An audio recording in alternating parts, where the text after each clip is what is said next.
మాతృదేవోభవ. భోజన వేళకొక్క పరిపూర్ణత వచ్చెను నీ కథానా అమ్మా. భోజన వేళకొక్క పరిపూర్ణత వచ్చెను నీ కథానా. ఈ రోజుననైన గాని అపురూపపు వంటల జిహ్వ విహ్వలంబై. ఈ రోజుననైన గాని అపురూపపు వంటల జిహ్వ విహ్వలంబై. జగమెల్ల ఒక్క పరమాన్నపు బిందువుగాగదోచు. భోజన వేళకొక్క పరిపూర్ణత వచ్చెను నీ కథానా. ఈ రోజుననైన గాని అపురూపపు వంటల జిహ్వ విహ్వలంబై. జగమెల్ల ఒక్క పరమాన్నపు బిందువుగాగదోచు. ఏనో జననీ ఏనో జననీ కరాగ్రములలో నీ కరాగ్రములలో నలభీములు దాగియుండిరో. నీ కరాగ్రములలో నలభీములు దాగియుండిరో. భోజన వేళకు ఒక్క పరిపూర్ణత వచ్చెను నీ కథానా.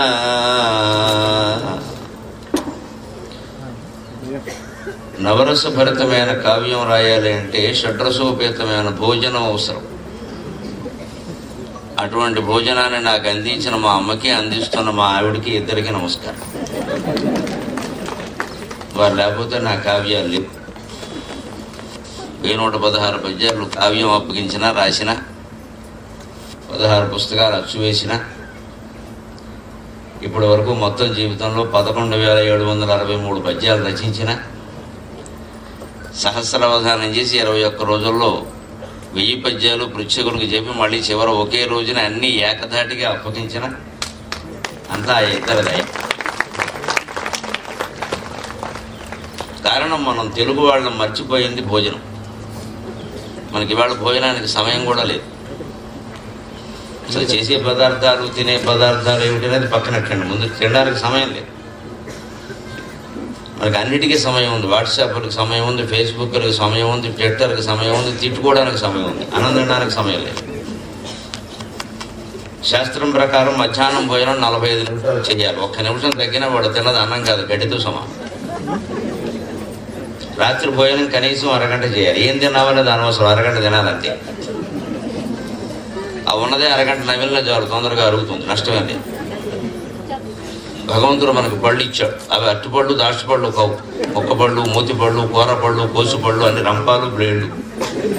ఎందుకు ఇచ్చారంటే పదార్థం గట్టిగా నవలడానికి. ఆ నవిలితే అది బాగా ముద్దయి లోపలికి వెళ్ళి కాస్త బలాన్ని ఇస్తుంది. ఉరికి మింగేస్తే ఏముంటుంది, అది మనం మింగేస్తుంది. అందుకని నవిలి తినాలి. ఫ్రాన్స్ దేశంలో వయోవృద్ధులు చాలా ఎక్కువ. మన ఇక్కడ ఎవరైనా 100 ఏళ్ళు దాటితే పేపర్లో వేస్తారు వాళ్ళ చిత్రం. ఫ్రాన్స్ దేశంలో 100 ఏళ్ళకి ముందే చచ్చిపోతే వేస్తారు అకాల మరణం. 99 ఏళ్ళు ఎవడన్నా పోతే అకాల మరణం అని వేస్తారు. మనమైతే వేసి ఇంకా ఎందుకున్నామని అడుగుతాం. ఆ వయోవృద్ధుల సమ్మేళనం జరిగింది ఒకసారి. అంతా 100 దాటిన వాళ్ళే, కింద వాళ్ళు ఎవరిని పిలవాలి. దానికి అర్హత ఏంటంటే 100 దాటాలి. 100 దాటిన వాళ్ళు కొన్ని వేల మంది వచ్చారు ఆ సమ్మేళనానికి. 1000 మంది. అందులో చాలా మంది నడుచుకుంటూ వచ్చారు హాయిగా. వాళ్ళని మీ ఆరోగ్యానికి, మీ ఆయుర్దాయానికి, మీ ఓపికి కారణం ఏమిటంటే వాళ్ళు చెప్పిన సమాధానం, మేము తక్కువ తింటాం, ఎక్కువ నవ్వులుతాం అని చెప్పారు. నవళ్లలో అంతమంది. మనకి ఎదుటివాడు బుర్ర నవిలేయడం అలవాటు, కానీ అన్నం నవిలే అలవాటు. ఎవరికైనా అవకాశం వస్తే మొత్తం అందరినీ నవిలేస్తాం, కానీ అన్నం నవిలే అలవాటు లేదు. మా అమ్మ మాకు అన్నం నవలడం నేర్పింది ముందు. ఎప్పుడన్నా తొందరగా లేచిపోతుంటే అక్కడి నుంచి అన్నం దగ్గర నుంచి ఏం చేస్తావరా, ఇంతకంటే చేసే పని ఏముందిరా జీవితంలో కూర్చొని తినకాని. తల్లి స్వయంగా అన్నం తినడం కంటే చేసే పని ఏమి లేదని చెబితే ఇంకేమిటి మన కర్తవ్యం, అదే శుభ్రంగా తినడమే అనుకున్నాం. ముందు లేవనిచ్చేది కాదు, అన్నం నుంచి. అందుకే నేను ఒకసారి భోజనం చేసి కాస్త విశ్రాంతి తీసుకుని బయలుదేరాను కాబట్టి మా అమ్మ భోజనం గుర్తొచ్చి అదే పద్యం చెప్పి, భోజన వేళకొక్క పరిపూర్ణత వచ్చెను నీ కథాన. మా ఇంట్లో అప్పటికి ఇప్పటికి కూడా 12 నుంచి నేను అరగంట చాలా ఆనందంగా గడుపుతాను. ఎందుకంటే నేను 12:30కు భోజనం చేస్తాను. ఆ అరగంట నా ఊహలు ఎలా ఉంటాయంటే ఏం పప్పు వండారు, ఏం కూర వండారు, అందులోకి ఏది నంచుకోవచ్చు, దోశ ఆవకాయ, మామూలు ఆవకాయ, ఒకవేళ పనసపొట్టు కూర వండితే గుమ్మడి గొడియాలు ఉన్నాయా లేవా, ముద్దపప్పు చేస్తే ఆవకాయ ఉందా లేదా, కలగల పప్పు చేస్తే మరి ఏమైనా అప్పడాలు అవి ఉన్నాయా లేవా, లేకపోతే మన బతుకేమిటి, ఏం చేయాలి వేట, గోంగూర పచ్చడి చేస్తే అందులోకి ఎవరైనా చూస్తే పచ్చిమిరపకాయలు, చూడకపోతే ఉల్లిపాయలు ఉన్నాయా లేవా, అందుకని ఎవరన్నా చూస్తే బ్రాహ్మణత్వం పోతుంది, అది బెక్క, చూడకుండా ఉంటే ఇబ్బంది, బ్రాహ్మణత్వం వచ్చే జన్మకు వస్తుంది, ఉల్లిపాయలు మళ్ళీ వస్తాయా. అందుకని మా ఇంట్లో నిబంధన, గోంగూర పచ్చడి చేసుకుని ఏమండి ఉల్లిపాయలు వేయించా అంటుంది ఆవిడ. తలుపు దగ్గరికి వెళ్ళి చూడు, ఏమైనా మీడియా వాళ్ళు ఉంటే వద్దు, పచ్చిమిరపకాయలు వేసి, ఎరిగిపేట వారు ఉల్లిపాయలు తింటారంటే ప్రవచనానికి పిలవరు, ఖాతాలు పోతాయి, అంచేత అక్కడ ఎవరు లేకపోతే వేసేయండి. ఇప్పుడు బహిరంగంగానే రహస్యం చెప్పేసాం కాబట్టి గొడవలు. అందుకని దేంట్లోకి ఏది నంచుకోవాలి, ఎలా తినాలని ఒక అరగంట సేపు కరగంట అన్నాయి సరదాకి. అక్కడికి వెళ్ళాక ఏదో పెళ్లి కూతురు ముందు తెర తీసినట్టుగా తెర తీసాక విషయాలు తెలుస్తాయి. అందుకని భోజనానికి వేళ ఒక్కొక్క పరిపూర్ణత వచ్చాను నీ కథ. భోజనం అనేది ఏదో దినచర్యలో ఒక భాగం మామూలుగా చేసేసామని కాకుండా దాని గురించిన కొన్ని రమ్యమైన ఊహలు వస్తున్నాయంటే నీ వంటే కదా కారణం. వంట బాగుండకపోతే ఏమన్నా ఊహలు ఉంటాయా, ఎందుకు వచ్చిన కర్మరా బాబు అనుకుంటాం, తినిపోతాం బయటికి. నిలబడి తింటా ఈ మాత్రాన్ని కూర్చోవడం ఎందుకు మళ్ళీ. ఎందుకు అంటే ఏ రోజునైనా కానీ అపురూపపు వంటల జిహ్వ విహ్వలంబై జగమెల్ల ఒక్క పరమాన్నపు బిందువుగా కదవచ్చు.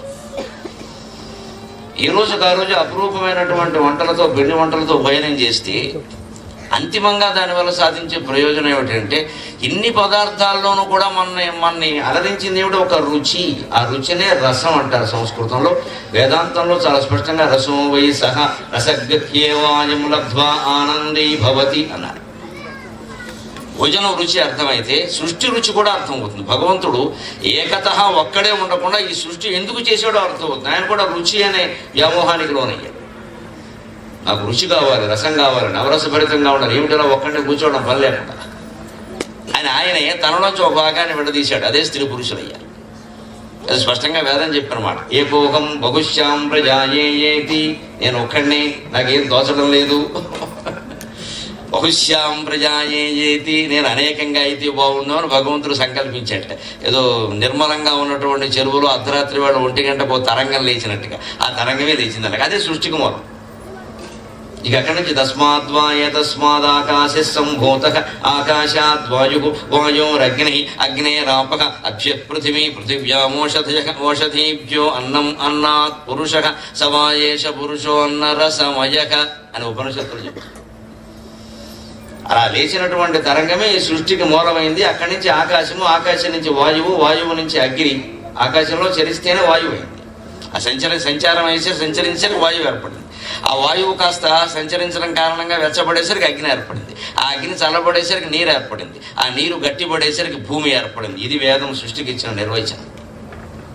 పంచభూతాల నుంచి సృష్టి ఎలా ఏర్పడిందంటే ఇలా ఏర్పడింది చెప్పి. ఇక భూమి మీద మనం అంతా పుట్టాం, భూమండలం నాశనం చేసాం, అది వేరే విషయం. ఆ భూమి మీద ఔషధులు అంటే మొక్కలన్నీ పుట్టాయి. ఆ ఔషధుల నుంచే మనకు అన్నం పుట్టింది. అంచేత ఈ మనిషి ఎవరు అంటే సవాయేష పురుష అన్నరసమయ. పురుషుడు అంటే ఇక్కడ వేదంలో, సాహిత్యంలో ఎప్పుడు పురుషుడు అంటే మగవాడు అని అర్థం కాదు, మనిషి అని అర్థం. పురుష ప్రయత్నం అన్నా, పురుషార్థం అన్నా, ఇక్కడ పురుష కన్నా పురుష సూక్తం అన్నా మగవాడు అని అర్థం కాదు, మనిషి అని అర్థం. అపార్థం చేసుకోకూడదు, అన్ని మగవాళ్ళకి చెప్పారు. ఇది మొత్తం మనిషి అని అర్థం. ఈ మనిషి అన్నరసమయగా తినేటువంటి ఆహారం వల్లనే మానవ శరీరం వృద్ధి చెందుతుంది, దానివల్లనే నశిస్తుంది కూడా. ఆ అన్నం వల్లనే పెరుగుతుంది. ఆ అన్నమే మనలో ఉండేటువంటి మృత్యు బీజాలను కూడా పెంచుతుంది. వృద్ధాప్య బీజాలు, యవ్వనపు బీజాలు, వృద్ధాప్య బీజాలు, మృత్యు బీజాలు అన్నీ వృద్ధి చెందుతాయి ప్రతిరోజు. అవన్నీ అన్నం వల్లనే జరుగుతాయి. మరి అన్నం తినక తప్పదు. శరీరం పెరగాలంటే అన్నం తినాలి.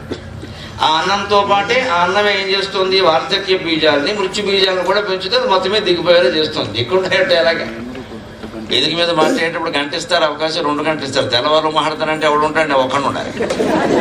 ఎప్పుడో అప్పుడు దిగాలి కదా. జీవితం కూడా ఒక వేదిక. ఇది వేదిక ఎవరి ప్రజ్ఞ వానిది అన్నాడు రసరాజానే కవి.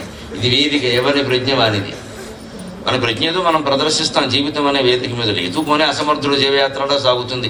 ఏదైనా కానీ ఎప్పుడైనా దిక్క తప్పదు. బాగా నటించిన వాడు ఇద్దరిని దింపేస్తారు. బాగా నటించిన వాడు జనమే దింపేస్తారు, నటించిన వాడు వాడే దిగిపోతాడు నీరసం వచ్చి. ఏదైనా దిగిపోక తప్ప. అందుకని ఇది ఒక వేదిక అనుకుంటే ఈ సృష్టి ఒక వేదిక అంటే దాని మీద మనం ప్రజ్ఞ ప్రదర్శించాలంటే రసస్వరూపం అర్థం కావాలి. అందుకే అమ్మవారి నామాల్లో కూడా రసజ్ఞ రససేవధికి రంజని రమణి రస్య రణత్కింకిణి మేఖల అంట. అమ్మవారి స్వరూపం రసస్వరూపం. రసజ్ఞ, ఆవిడకి రసం అంటే ఏమిటో, రుచి అంటే ఏమిటో తెలుసు. రససేవధికి లావణ్యసేవధికి అన్నట్టుగా రసస్వరూపానికి సంపూర్ణమైన నిలయం, ఆస్థానం అమ్మవారు లలితది. అంచేతను భోజనానికి పరిపూర్ణత వచ్చిందమ్మా. ఎప్పటికప్పుడు కొత్త రకమైన పదార్థాలు ఏవో చేసి పెట్టడం వల్ల మాకు ఇంత ఆసక్తి ఏర్పడింది. అసలు ముందు తిండి మీద ఆసక్తి ఉంటే జీవితం మీద కూడా ఆసక్తి ఉంటుంది. ఏలో జనని కరాగ్రమలో నలభీములు దాగియుండిరు. నీ చేతి గోళ్లలో బహుశా నలుడు భీముడు దాక్కుని ఉంటారమ్మా అని అంటే నీ వాళ్ళ ఎంత బాగా ఉండారని 40 పాకం అని పేరు ఇచ్చిన మా అమ్మ వంట ముందు అది బలా దూర్, మా అమ్మ కాలి గోటికి కూడా వాళ్ళు పనికిరాని చెప్పేసి తీర్మానం చేసి. ఇంతకీ ఈ తిండంతా దేనికి, భోజనం అంతా దేనికంటే తినేసి పడుకోవడానికి కాదు. తిన్నామా పడుకున్నామా తెల్లారిందా ఇంతేనా? దీనికోసం అయితే జీవితం ఎందుకు? పని లేక బతకడం కోసం తినాలి కానీ తినడం కోసం ఎవడో బతకడు కదా. నా జీవిత లక్ష్యమే తినుట అని ఎవడో ప్రకటించలేదు ఇంతవరకు. ఇదంతా ఎందుకు అంటే జగమెల్ల ఒక్క పరమాన్నపు బిందువుగా గదవచ్చే ఒకే ఒక పదార్థం నుంచి ఈ సృష్టి అంతా ఏర్పడి ఇంత వైవిధ్యంతో ఇంత విభిన్నంగా మనకు కనపడుతుంది. కాబట్టి మళ్ళీ ఈ వైవిధ్యం నుంచి, ఈ విభిన్నత్వం నుంచి ఆ ఒకే పదార్థానికి చేరుకోవడమే సృష్టి ధర్మం, సృష్టి లక్ష్యం. ఒకటి నుంచి ఇది వచ్చింది, మళ్ళీ ఒకటి కదా. ఏకం అనే పదార్థం నుంచి ఏర్పడింది, ఒకదాని నుంచి ఏర్పడింది, మళ్ళీ అద్వైత సిద్ధి పొందాలి. దానికే మనవాడి జీవితాన్ని 4 భాగాలు చేయమన. శైశవే అభ్యస్త విద్యానాం యౌవనే విషయేషిణాం వార్ధకే మునివృత్తీనాం యోగేనాంతే తనుత్యజాం. మొదట జీవితం 100 ఏళ్ళు అనుకుంటే, ఫ్రాన్స్ వాళ్ళ కాకపోయినా మనకి 100 ఏళ్ళు అనుకుంటే, శతమానం భవతి శతాయు పురుష శతేంద్రియ ఆయుష్యేవేంద్రియో అంటున్నారు కదా. అందుకని శతమానం భవతి అనుకుంటే 25 ఏళ్ల లోపు ఆడవాళ్ళైనా మగవాళ్ళైనా ఎన్ని విద్యలు నేర్చుకోగలరో అన్నీ నేర్చేసుకోవాలి. పెళ్ళయ్యాక చదువుకుందామంటే కుదరదు. వివాహం విద్యనాశాయ అన్నారు, కుదిరి పనిగా. అందుకని 25 ఏళ్ల వరకు బ్రహ్మచర్యం విద్యాభ్యాసానికే కేటాయించాలి. ఆ విద్యాభ్యాసంలో పూర్తిగా బ్రహ్మచర్యాన్ని పాటించాలి, ఆడ మగ కూడా. ఈవేళ జరుగుతున్న ప్రమాదమే. ఆడ మగ ఒక చోట చదువుకుంటున్నారు, బాగానే ఉంది. చదువు కంటే ఎక్కువ మిగిలిన వ్యవహారాలు ఎక్కువే. ఇదివరకు కళాశాలల్లో ఉండి ఇప్పుడు పాఠశాలకు కూడా పాకి. ఇక ముందు బిడ్డలు పుట్టగానే ఆసుపత్రికి కూడా పాకుతాయి ఈ భ్రమకలాపాలు. పుట్టగానే పువ్వు పరిమళించిందని పుట్టగానే వీళ్ళిద్దరూ ప్రేమించేసుకుంటారు బెడ్స్ మీదే, ఈ శిశువు ఆ శిశువు. ఆ పరిస్థితి వస్తుంది. ఎప్పటికీ 9వ తరగతి 8వ తరగతికి బాకీగా కిందకి వెళ్ళమని ఏం లేదట. ఆ జాగ్రత్త పడాలి. అందుకే మన వాళ్ళు ఆడవాళ్ళకి విద్య నేర్పినా, మగవాళ్ళకి విద్య నేర్పినా, వీళ్ళకి విద్య ఇంట్లో నేర్పారు, వాళ్ళకి విద్య అరణ్యంలో నేర్పారు. ఎల్లాగా కలుసుకునే అవకాశం లేకుండా చేశారు. కలుసుకుంటే చదువు సాగదని బాగా తెలుసు. ఇప్పుడు కో ఎడ్యుకేషన్ అని పెట్టారు. పోయే మిగిలింది, ఎడ్యుకేషన్ పోయి. వీరు కో అన్నారు, వారు కో అన్నారు, ఇద్దరు ఎప్పుడో ఒక్కరో కో అన్నారు.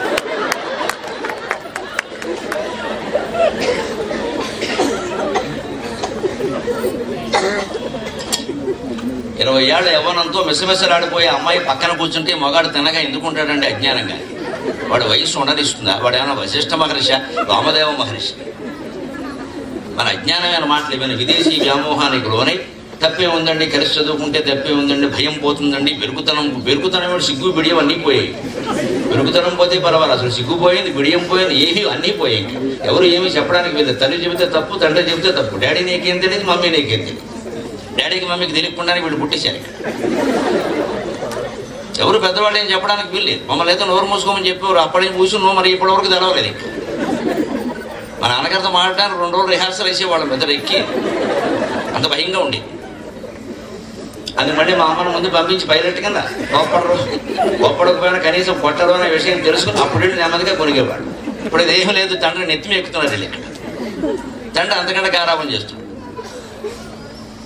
ఇంకేమవుతుంది? అందుకని వచ్చింది ఈ పరిస్థితి. పూర్వం విద్య లేకపోలేదు. ఎవరికి అవసరమైన విద్య వాళ్ళు నేర్పారు. భారతీయ స్త్రీలకు విద్య లేదంటారు. ఇంతకంటే తప్పుడు మాట ఇంకోటి లేదు.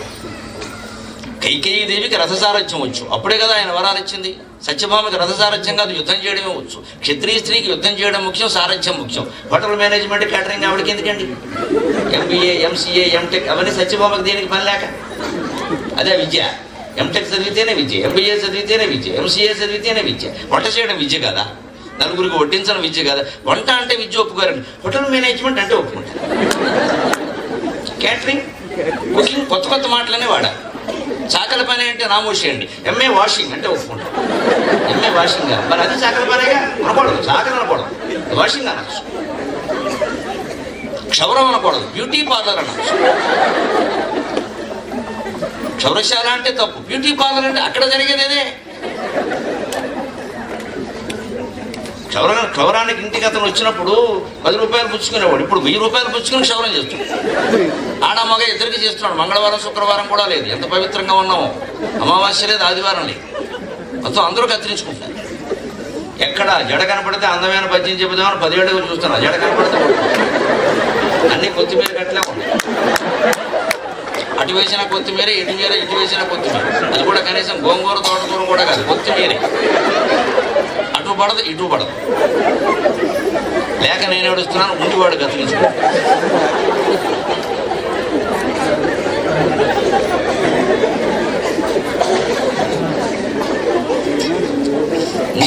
ఉండి దరిద్రం అంటారు ఇదే. లేక దరిద్రం మీద పర్వాలేదు, ఉండి దరిద్రం. ఈ అనాచారాలన్నీ ఎందుకు వచ్చాయండి? ఏది విద్య ఇప్పుడు ఏం చెప్తారంటే మేడం కొత్తగా ఫ్యాషన్ టైలరింగ్ విద్య, ఫ్యాషన్ డిజైనింగ్ విద్య. ఇదే పూర్వం మన వాళ్ళు ఇంట్లో కూర్చోబెట్టి కుట్టు పనులు నేర్పితే ఆడవాళ్ళని వంటింటి కుందేళ్ళు చేశారు, వ్యాఖ్యానం చేశారు. ఇప్పుడు వంటింటి కుందేళ్ళుగా కుంటింటి పందేళ్ళు అయ్యారు. ఇప్పుడు ఏమైనా చేసింది అంటే నువ్వు ఇంగ్లీష్ పేర్లు పెట్టి బజార్లో నేర్పితే అది విద్య, ఇంట్లో మర్యాదగా నేర్పితే విద్య కదా. ఎంత అజ్ఞానం అండి మంది.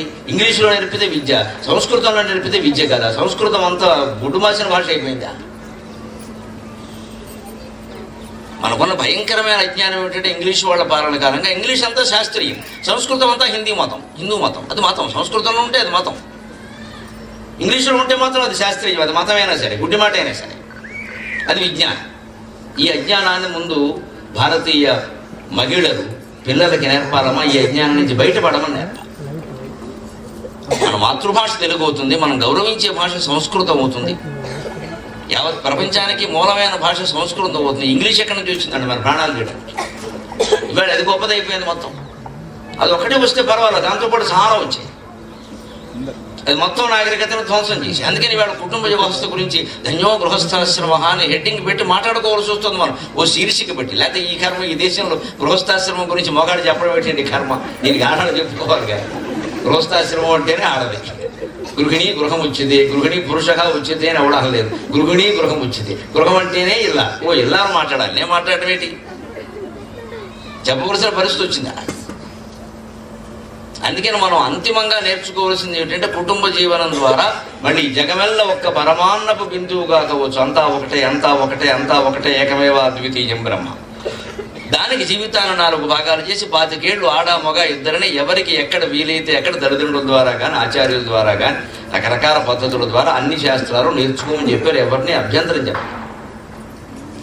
యౌవనే విషయేషిణాం. ఆ తర్వాత గృహస్థాశ్రమంలో ప్రవేశించి 25 ఏళ్ల పాటు సమస్త భోగాలు అనుభవించమని చెప్పారు. ఆ భోగాలకు అవసరమైనటువంటి శృంగార సంబంధమైన భంగిమలు వివరిస్తూ 84 భంగిమలు వివరిస్తూ వాత్స్యాయన కామసూత్రాలు రచించిన ఏకైక జాతి అభ్యుదయ జాతి భారత జాతి.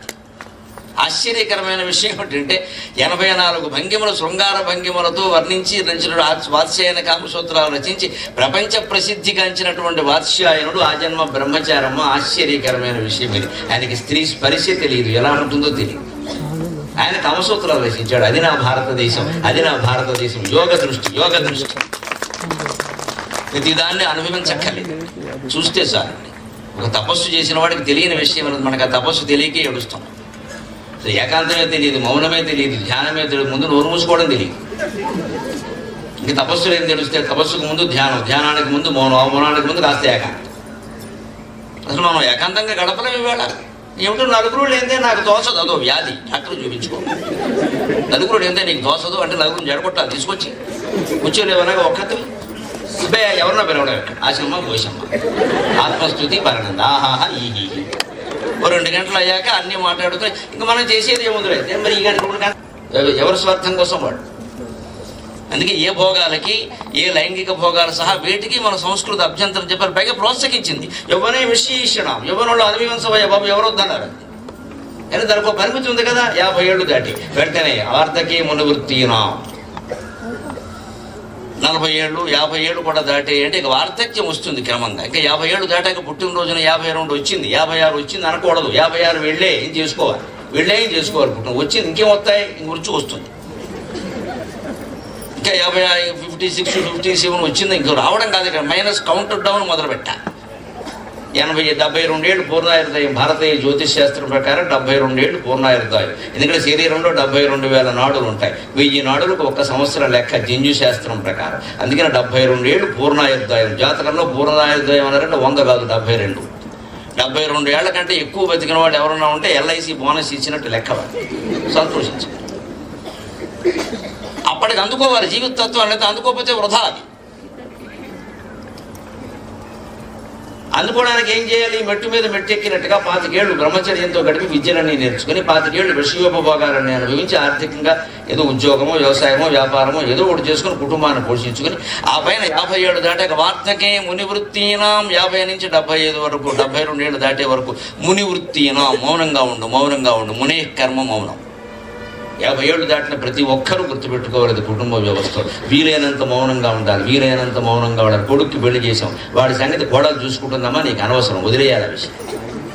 ఏమిటో పెళ్లి చేశాం కానీ మనం అసలు పట్టించుకోవడమే లేదు. ఇంక సాగదీయద్ది ఇక్కడ. పట్టించుకోకపోవడానికే చేశాం. ఇంకేవాడు పట్టించుకునేది ఆమోదం. చేసింది మనమే, పెద్ద క్యాటరింగ్ ఇచ్చింది మనమే, కళ్యాణ మండపం మాట్లాడింది మనమే, అందరినీ పిలిచింది మనమే, పట్టించుకోలేదని ఏడుస్తున్నది మనమే. చేసుకునే వరకు వాడి ప్రాణం తీసింది మనం. ఒకటి వాడికి ఏదైనా 30 ఏళ్ళు ఆలస్యం అయితే ఇంకెప్పుడు రా తెరవేసి చేసేసింది మనం. కోడలు రాగానే 10వ రోజున గొడవట్టేసింది మనం. ఇదంతా అహం అండి. అత్తైనా కోడలైనా అల్లుడైనా తోడలుడైనా ఎవరైనా రాజకీయ నాయకుల పదవులు సహా సమస్తం అహం అండి. దీని వెనకాల ఉండేది అహం. నేనుండాలి. ఒక పెద్ద నాయకుడు తన పార్టీ వాళ్ళకి చెబుతూ ఉంటాడు కూర్చోబెట్టి, పార్టీలో వాళ్ళందరూ ఒక కుటుంబంలో ఉండాలి. ఈయన మాత్రం కుటుంబమే పార్టీ అనుకుంటాడు. ఇక అక్కడి నుంచి రోజు తనలేదు. ఖచ్చితంగా మనం ఒకటి అనుకుంటాం అంతే. ఇక్కడ వేదంలో ఇప్పుడే చెప్పారు ఇవన్నీ పనికిమాలిన ఆనందాలు అయ్యా. 11 రకాల ఆనందాలు. మనుష్య ఆనందం ఏం చెప్తారంటే, సత్యేయం పృథివీ సర్వావిత్తస్య పూర్ణాస్యాత్ సయేకో మానుష ఆనందక. ఈ భూమండలం మీద ఉండేటువంటి పంట అంతా ఒక్కడే అనుభవిస్తే, ఈ భూమండలం మీద ఉండే ధనధాన్య సమృద్ధి అంతా ఒక్కడే అనుభవిస్తే, ఈ భూమండలం మీద ఉండేటువంటి పదవులు పీఠాల భోగాలన్నీ ఒక్కడే అనుభవిస్తే, ఆ ఆనందం ఒక ముష్టివాడి చేతుల్లో 5 రూపాయలు బిళ్ళ పడినప్పుడు కలివాడికే వాడి ఆనందం ఎంతో ఇది అంతే అన్నాడు. ఇది ఏక మానుష ఆనంద. ఆ మానుష ఆనందానికి 100 రెట్లు మనుష్య గంధర్వానందం, దానికి 100 రెట్లు దేవగంధర్వానందం, దానికి 100 రెట్లు దేవతల ఆనందం, దానికి 100 రెట్లు ఇంద్రుని ఆనందం, దానికి 100 రెట్లు బృహస్పతి ఆనందం, దానికి 100 రెట్లు ప్రజాపతి ఆనందం. అన్నిటికంటే గొప్పది ఆ దానికి 100 రెట్లయింది సయేకో బ్రహ్మానందక. అన్నిటికంటే గొప్ప ఆనందం బ్రహ్మానందం. అందుకే లలితా సహస్రంలో స్వాత్మానంద లవీభూత బ్రహ్మాద్యానంద సంతతికి చతుర్ముఖ బ్రహ్మానందం సహా అన్ని ఆనందాలు కూడా ఆత్మానందం ముందు దిగదుడు పేరు. మనిషి అంతిమంగా ఆత్మానందాన్ని పొందాలి తప్ప ఇంక ఏ ఆనందాలు పొందినా అవి ఆనందాలు కావండి. దానికోసం చేయవలసిన అభ్యాసం 25 ఏళ్ళు శాస్త్రాభ్యాసం చేయాలి. 25 ఏళ్ళు కుటుంబం ఏర్పాటు చేసుకుని దానికోసం కష్టపడడం, పిల్లల్ని పెంచడం, చేయడం అన్నీ చేయాలి. అప్పుడు కానీ వేదాంతం వంట పట్టదు. 100 వేదాంత గ్రంథాలు చదివినా అర్థం కాని వేదాంతం 10 ఏళ్ళు కాపురం చేయగానే ఇద్దరికి కాదా. అటువంటిప్పుడు 80 ఏళ్ళు కూడా ఎంగులకి అవమానమే. అంటే మనం ఉన్న స్థితిని ప్రేమించలేకపోతున్నాం, లేని స్థితిని కోరుతున్నాం. జీవితంలో దరిద్రానికి మొత్తం ఇదే. నువ్వు వృద్ధుడని చెప్పు, వృద్ధుడుగానే బతుకు. ఎందుకు యంగ్ అవ్వాలని చూస్తున్నావు నువ్వు? ఎందుకు ఎంగులకి కనుక హీ అంటావు, మురిసిపోతావు? బుద్ధి లేదని చెప్పు. నేనంత ముసలన్నాయ నీకు యంగా ఎలా కనపడుతున్నావు అని అడుగు. అది వేదాంతం. స్పష్టంగా నీ వయసు నువ్వే చెప్పడండి. ఇంకా తగ్గించేస్తాడు. పైగా రిజిస్టర్లో ఎక్కువేశారంటాడు. ఇదో అబద్ధం మళ్ళీ. ఎందుకు ఎక్కువేస్తే మాత్రం ఎందుకు చెప్పాలి? ఇప్పుడు నువ్వు పని పట్టుకుని చెప్పాలి. ఎందుకని ఇంకా ఏదో పాము వేసుకుందాం. ఏం పాము వేసుకుంటావు? పాము వేసుకున్నావు, పూసుకున్నావు, రాసుకున్నావు. యమధర్మరాజు నీ కోసం రాసుకోవడానికి సిద్ధంగా ఉంటాడు. ఈ కాంక్షలు మనిషి నుంచి పోవాలి అంటే ఖచ్చితంగా వేదాంతం చెబుతుంది. యోగియానాంతే తనుచ్యుజం. 70 ఏళ్ళు దాటే యోగ మార్గంలో శరీరం విడిచిపెట్టడానికి సిద్ధంగా ఉండవయ్యా. నువ్వు ఆడా మగ పేద గొప్ప నాకు అనవసరం. వదిలేయి. ఏం అడిగినా నా వల్ల కాదని చెప్పు, నేను చెప్పనని చెప్పు, మౌనంగా ఉండు, ధ్యానంలో ఉండు, తపస్సు చేయి. నమశివాయ నమశివాయ, నమో నారాయణాయ, నమో నారాయణాయ, శ్రీమాత్రే నమ, శ్రీమాత్రే నమ. ఈ నామం తప్ప నాకు ఇంకోటి తెలియదని చెప్పి ఎవరు అడిగినా సరే, బొమ్మ అవతల బొమ్మ ఏదైతే అదో. ఇది 4 దిశలుగా సూచన చేశారు, 4 దశలుగా. ఇందులో ముఖ్యమైనది గృహస్థాశ్రమం. ఈ గృహస్థాశ్రమంలోనే వేదాంతం ఎందుకు బాగా అర్థమవుతుంది అంటే, భమ్మెరపోతన గారు భాగవతంలో శివప్రార్థన రూపంలో చెబుతాడు, కుటుంబ నిర్వహణ ఎలా ఉండాలో, ఎలా ఉంటే గృహస్థాశ్రమం బాగా నడుస్తుంది. వ్రాలిన భక్తి మృక్యతను అవారిత తాండవ కేళికిన్, దయాశాలికి శూలికిన్, శిఖరిజాముఖ పద్మమయూఖమాలికిన్, బాల శశంకమౌళికి కపాలికి, మన్మథ గర్వ పర్వతోన్మూలికి, నారదాది ముని ముఖ్య మనస్సరసీరుహాళికిన్, వ్రాలిన భక్తి మృక్యదా. నా మనస్సును నీ పాదాల మీద పెట్టి నమస్కరిస్తున్నాను పరమేశ్వర.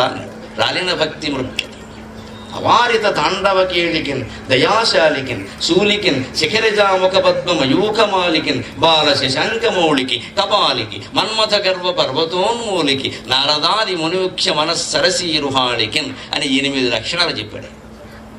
ఆ 8 మొత్తం గృహస్థాశ్రమం యొక్క నిర్వహణ అంతా. అవారిత తాండవ కేళికిన్, దంపతులు ముందు గ్రహించాల్సిన విషయం, పెళ్ళి అవ్వగానే ఏదో ఇంకా అలా ఉంటుంది ఇలా ఉంటుంది అని ఊహించి ఎలా ఉంటుందో 40 ఏళ్ళుగా చూస్తూనే ఉన్నాం. అది ఏమి పెద్ద ఆనందదాయకమైన ఆశ్రమం అని చెప్పాలి, అనేక ఇబ్బందులు ఉంటాయి. అదొక తాండవం, బ్రహ్మాండమైన తాండవం. ఈవిడైనా ఆడేస్తుంది తాండవం, వాడైనా ఆడేస్తాడు, ఎవడొకడు ఆడేస్తాడు. ఎవరికి వీలైతే వాడు ఆడేస్తారు, ఆదివారం అయితే ఇద్దరు ఆడేస్తారు.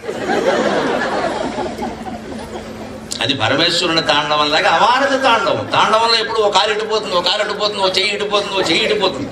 జటాకటాక సంభ్రమ భ్రమన్ని లింప నిర్జరి విలోల వీచి వల్లరీ విరాజమాన మూర్ధని ధగద్ధగద్ధగజ్వలట పట్ట పావకి కిశోర చంద్రశేఖరే రతి ప్రతిక్షణం మమ ధరాధరేంద్ర నందిని కుచగ్ర చిత్రభద్రక ప్రకల్పనైక శిల్పిని త్రిలోచనే రతిర్మమ అఖర్వ సర్వమంగళ కళాకదంబ మంజరి రసప్రవాహ మాధురీ విజృంభణా మధువ్రతం స్వరాంతకం పురాంతకం భవాంతకం మఖాంతకం గజంతకం ధకంతకం తమంతకంతకం భజి జయత్వదభ్ర విభ్రమ భ్రమద్భుజంగమస్వస వినిర్గమ క్రమ స్ఫుర కరాల భాలహ వ్యవాట్ ధిమిధ్వనం మృదంగ తుంగమంగళ ధ్వనిక్రమ ప్రవర్తిత ప్రచండ తాండవః శివః.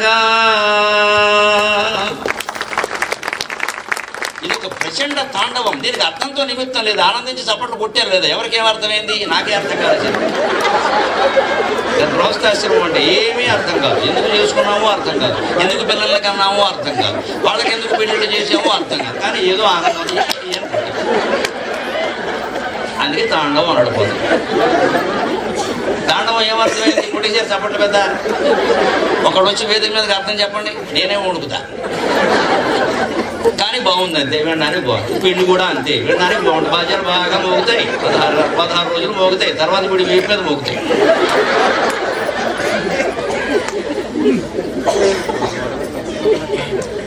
అదే గృహస్థాశ్రమం. తాండవ కేళియారు. తాండవం బ్రహ్మాండమైన తాండవం అయిపోతుంది. అఖండ తాండవం. జాగ్రత్తగా ఉండి, బీ ప్రిపేర్, తయారుగా ఉండి. దాన్ని తప్పించుకుందామని చూడతాం. అవారత తాండవ కేళికిన్, దయాశాలికి. అందులో తల్లిదండ్రులు ఇద్దరు ఎలా ఉండాలంటే దయాశాలురై ఉండాలి, లేకపోతే పిల్లలతో సరిగ్గా ఉండలేరు. పసిపిల్లల పట్ల చాలా దయగా ఉండాలి.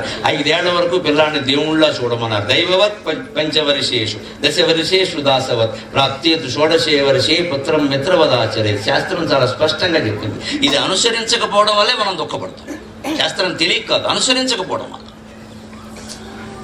దైవవత్ పంచవర్షేషు, 5 ఏళ్ళు వచ్చే వరకు అమ్మాయినైనా అబ్బాయినైనా దేవుడికి సపర్యలు చేసినట్టు చేయాలి, వాడికి సేవలు చేయాలి. షోడశోపచారాలు. కాళ్ళు కడగడం అంటే బాధ్యం అనుకోవాలి, చేతులు కడగడం అంటే అర్ఘ్యం అనుకోవాలి.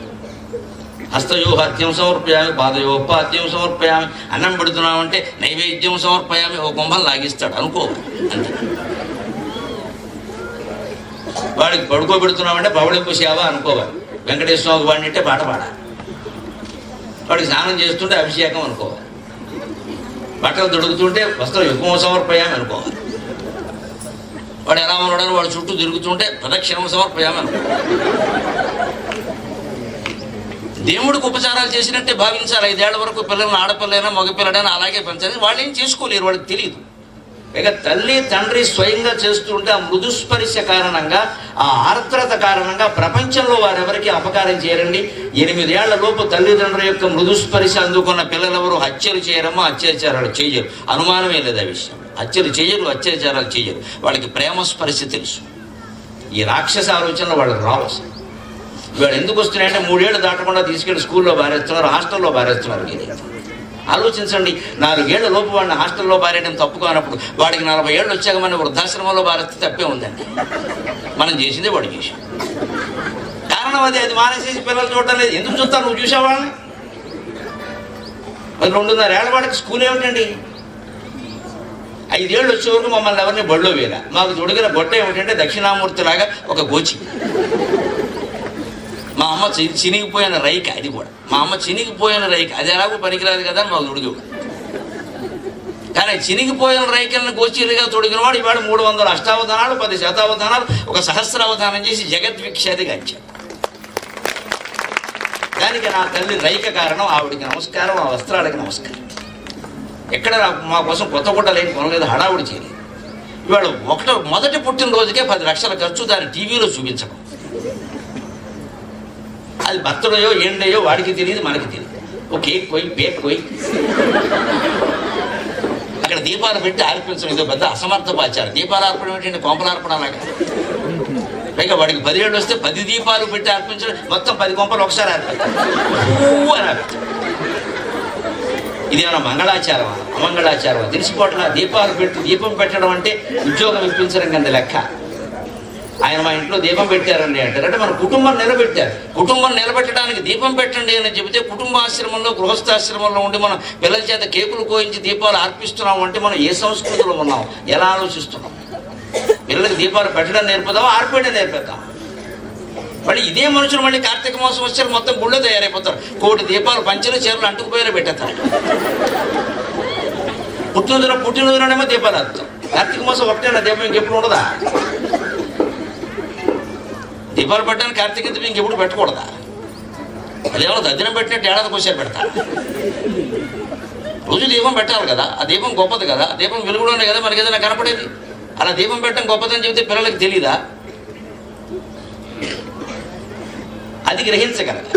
అందుకని దయాశాలికి ఇద్దరు దయగానే ఉండాలి. 5 ఏళ్ల వరకు అలాగే పెంచాలి. అంతేకాదు శూలికి వెంటనే శివుడు ఎంత దయామయుడో అంతగా పరాక్రమం కూడా చూపిస్తాడు. అవసరమైతే వేసి పారేస్తాడు. ఆయన దగ్గర 3 అంచుల ఆయుధం ఉంది, త్రిశూలం. అంటే 3 అంచుల ఆయుధం ఎందుకుంటే సత్వ రజస్తమో గుణాలను ఒకేసారి నశింపజేయాలంటే 3 అంచుల ఆయుధం ఉండాలి. మోక్షం పొందాలంటే 3 గుణాలని ఒకేసారి నశింపజేయాలి, గుణాతీతంగా ఎదగాలి. అందుకే శివుడు త్రిశూలం ధరిస్తాడు. విష్ణుమూర్తి ఆయుధం వేరు, దానికి వ్యాఖ్యానం వేరు. సుబ్రహ్మణ్యేశ్వర మహాశక్తి ఆయుధం బల్యం, దాని ఆయుధం, దాని వ్యాఖ్యానం వేరు. శివుడు ఆయుధానికి ఉద్దేశం ఏంటంటే 3 అంచులు ఎందుకుంటే సత్వరజస్తమో గుణాలు 3. ఈ 3 మెదడులో ఉంటాయి, మనసులో ఉంటాయి. ఈ 3 ఒకేసారి అణిచివేస్తే గుణాతీతగా గుణానయతాన్ అతీత్యత్రీన్ దేహీ దేహ సముద్భవాన్ జన్మ మృత్యు జరా దుఃఖేర్ విముక్తో అమృతమశ్రుతే. భగవద్గీత గుణత్రయ విభాగం. అందుకోసం త్రిశూలం అంటే శూలికన్. ఇంట్లో సంసారంలో ఎలా ఉండాలి దంపతులు అంటే దయ చూపించాలి పిల్లల దగ్గర. అవసరమైతే చెంప వాయించేందుకు సిద్ధంగా ఉండాలి, భయపడకూడదు. వాడు ఏమనుకుంటాడో. ఇప్పుడు ప్రతివాడికి 10 ఏళ్ల కుర్రాన్ని చూసి వాడు భయపడ్డాక తండ్రి భయపడుతున్నాడు. ఇంచుమించు 10 ఏళ్ల వరకు వాడు మనకి భయపడతాడు. వాడికి 20 రాగానే వాడికి మనం భయపడుతున్నాం. జీవితం అంతా సరిపోయింది భయపడటం, భయపెట్టడం. ఈ తల్లిదండ్రులకే పిల్లలు భయపడాలనే విషయాన్ని చిన్నతనంలోనే కాస్త అలవాటు చేయాలి. తోలుడుతుంది వేషాలు వేస్తే ఈ సమయానికి ఇంటికి రావాల్సిందే, లేకపోతే నిలబెట్టేస్తా బయట అన్నట్టుగా ఉండాలి. ఇవాళ తల్లిదండ్రులు పిల్లల్ని ఏమీ అనకపోగా ఉపాధ్యాయులు ఎవరన్నా అంటే ఒక క్యాస్ట్ ఫీలింగ్ వేసుకుని వెళ్ళిపోతున్నారు. అక్కడ మా వాడిని అంటావా, మీకు అందుకోసం డబ్బులు కట్టావా అంటే తల్లిదండ్రులు అనరు, ఉపాధ్యాయులు అనరు. మరి వాడు ఎలా బాగుపడాలమ్మా? దయచేసి ఆలోచించండి. ఎలా బాగుపడాలి? ఎవరు ఏమీ అనకుండా, ఎవరు ఒక దెబ్బ వేయకుండా, నా వయసు ఉన్న వాళ్ళు ఎవరైనా అనుభవాలు ఉన్నాయేమో చెప్పానంటే మమ్మల్ని ఎవరు కొట్టలేదండి, మా ఉపాధ్యాయులు కొట్టలేదు, మా అమ్మ నాన్న కొట్టలేదు అన్నవాళ్ళు ఒక్కళ్ళు కూడా ఉండరండి. అందరూ కొడితేనే ఎంత వాళ్ళం అయ్యామమ్మా, అందరూ తిడితేనే ఎంత వాళ్ళం. ఎవరు అదుపులో పెట్టుకున్నా మనిషి ఎలా వెతుకుతారండి? కలుపు మొక్కలను తీసేయకపోతే, కంచి వేయకపోతే మొక్క నిలబడుతుందా? ఆ జాగ్రత్త తల్లిదండ్రులు తీసుకోవద్దు. దానికోసం ఓ దెబ్బేస్తే తప్ప, ఓ మాట అంటే తప్ప. పిల్లల మనోభావాలు దెబ్బతింటే బొడ్డుడు అన్న వాడికి మనోభావాలు ఉంటాయి. ఈ దేశంలో 70 ఏళ్ళు వచ్చిన వాడికి ఏ భావాలు ఉండవు. వాడిని మూల వారేస్తారు బట్టల మూటలాగా, పాత బట్టల మూటలాగా. వాడికి మనోభావాలు ఉండవు. వాడి చేతిలో టీవీ రిమోట్ లాక్కుని పిల్లలకి ఇచ్చేస్తున్నారు, పెద్దవాళ్ళ చేతిలో తీసుకుని. మీకు ఇప్పుడు టీవీ అవసరమా అంటారు. వాళ్ళకి కాకపోతే ఎవరికి అవసరం అండి? పెద్దవాళ్ళకి కాకపోతే పిల్లల్ని ఆగమని చెప్పాలి. మా అమ్మ తాతయ్య చూస్తున్నారు, నువ్వు ఆగు, వాడు చూసిందే నువ్వు కూడా చూడు, దండం పెట్టి అని చెప్పాలి. ఖచ్చితంగా తల్లిదండ్రులు చెప్పాలి. తల్లిదండ్రులు చెబుతున్నారు ఇక్కడ వచ్చి, మీకు ఎందుకమ్మా వాడికి ఇచ్చేయండి, వాడు చూడాలి కదా అంటే పిల్లల చేతుల్లో బానిసలు అయ్యారు తల్లిదండ్రులు. పిల్లల మనోభావాలకు ప్రాధాన్యం, పెద్దవాళ్ళ మనోభావాలు వదిలేయండి. కుటుంబ వ్యవహారాల్లో పెద్దవాళ్ళు కల్పించుకోకుండా ఉంటే వాళ్ళకి మంచిది. కానీ వీళ్ళు ఎలా ఉండాలి సలహా అడుగుతూ ఉన్నారు. వాళ్ళని ఇంట్లో నుంచి బయటకు ఎడుతున్నారు. భార్యాభర్త ఏ సినిమాకో దేనికో పెడుతున్నారు. పెద్దవాళ్ళు ఎలాగో రాలేరు, ఇంట్లో ఉంటారు. 80 ఏళ్ల తల్లి 85 ఏళ్ల తండ్రి ఉన్నారండి, ఇద్దరు ఉన్నారు. లేదు దురదృష్టం అయితే పోనీ ఒక్కరే ఉన్నారు. వాళ్ళ దగ్గరికి వెళ్ళి అమ్మ మేము బయటికి వెళ్ళి వస్తామంటే ఆ తల్లి ఆనందించదా, వద్దు వెళ్ళడానికి వీల్లేదు అని అంటుందా, అనలేదు ఆవిడ. కానీ చెప్పినందుకు ఆనందిస్తాం. ఎవరైనా వస్తే మా అబ్బాయి నాకు చెప్పి కానీ ఎక్కడికి వెళ్ళడండి, గౌరవం, దానికేముంది నష్టం? ఎలాగో వాళ్ళు కాదని అనరా. ఆ మాత్రం ప్రాధాన్యం పెద్దలకి ఇవ్వద్దా? ఒకే టీవీ ఒంట్లో ఉన్నప్పుడు కాస్త వాళ్ళనే చూడమని చెప్పి వాళ్ళు కూర్చోమంటే సరిపోదు, వాళ్ళు నేర్చుకుంటారు. ముందు పెద్దవాళ్ళకి ప్రాధాన్యం అని నేర్చుకోవాలంటే ఇంట్లో 40-50 ఏళ్ల వయస్సు మధ్యలో ఉన్న తల్లిదండ్రులు వాళ్ళ తల్లిదండ్రులను ముందు గౌరవించాలి. పిల్లల ముద్దు ముచ్చట కాదు, పెద్దవాళ్ళ ముద్దు ముచ్చట ముఖ్యం. అప్పుడు ఈ పిల్లలు నేర్చుకుంటారు ఖచ్చితంగా. అయిపోయి నాన్నగారు ఎప్పుడు మా అమ్మగారి గురించి చెప్తారు, మా అమ్మగారికి మాట్లాడతారు, నేను అలాగే చేయాలి. ఇక ఈ తల్లిని చూడమని నా కొడుకు చెప్పక్కర్లేదు. నేను మా అమ్మని ఎలా చూశానో మా పిల్లలు మా ఆవిడని అలాగే చూస్తారు. నేను చెప్పక్కర్లేదు విషయం, వాళ్ళు చూశారు. సాయంత్రం 6:30 వేసరికి నేను ఇంట్లో ఉంటే ఖచ్చితంగా మా అమ్మగారి దగ్గర చేరేవాడిని. అంతే, నా దగ్గర ఉన్నంతకాలం అంతే. వాడు అక్కడ దగ్గర ఖచ్చితంగా ఎవడు మనసమే పడుకుంటే నేను అక్కడికి వెళ్ళి అమ్మ అంటే నాకేం కాళ్ళు నొప్పులను రోజు వస్తావురా, నాకు కాళ్ళు నొప్పులు ఏం లేవురా అని నన్ను శ్రమ పెట్టడం ఇష్టం లేక నేను అనేవాడు సరదాగా, నీ కాళ్ళు నొప్పులు లేవమ్మా, నాకు వేళ్ళు నొప్పులు ఉన్నాయి, నీ కాళ్ళు నొక్కితే నా వేళ్ళు నొప్పులు తగ్గుతాయి చెప్పి. ఇదో చమత్కారం, ఏదో చమత్కారం కూర్చో అనేది. నేను సరదాగా ఆవిడ ఆ మాట మర్చిపోవడానికి ఓ పాట పాడమ్మా అని. 90 ఏళ్ళ ఆవిడ ఏదో పాడేది, నేను అంతకంటే ఏదో మెచ్చుకునేవాడు, సంతోషించేది. ఇప్పుడు ఆవిడ మరి సినిమాలో అవకాశం ఇస్తారా పాడమని నేను ఇవ్వకపోతే? ఆవిడ పాడమని ఎవరు అడుగుతారండి, నేను అడగకపోతే సినిమా వాళ్ళు వచ్చి అడుగుతారా వెమ్మగారి చేత పాట పాడించమని. దానికి ఆవిడ పొంగిపోయేది. ఇదంతా చూసిన నా పిల్లలు రేపు నా భార్య పట్ల వేరే రకంగా ప్రవర్తిస్తారనే అనుమానం నాకేం లేదమ్మా. నేను చేయగలిగిన నేను చేశాను, తేడా వస్తే వాడికేమని ఏంటి.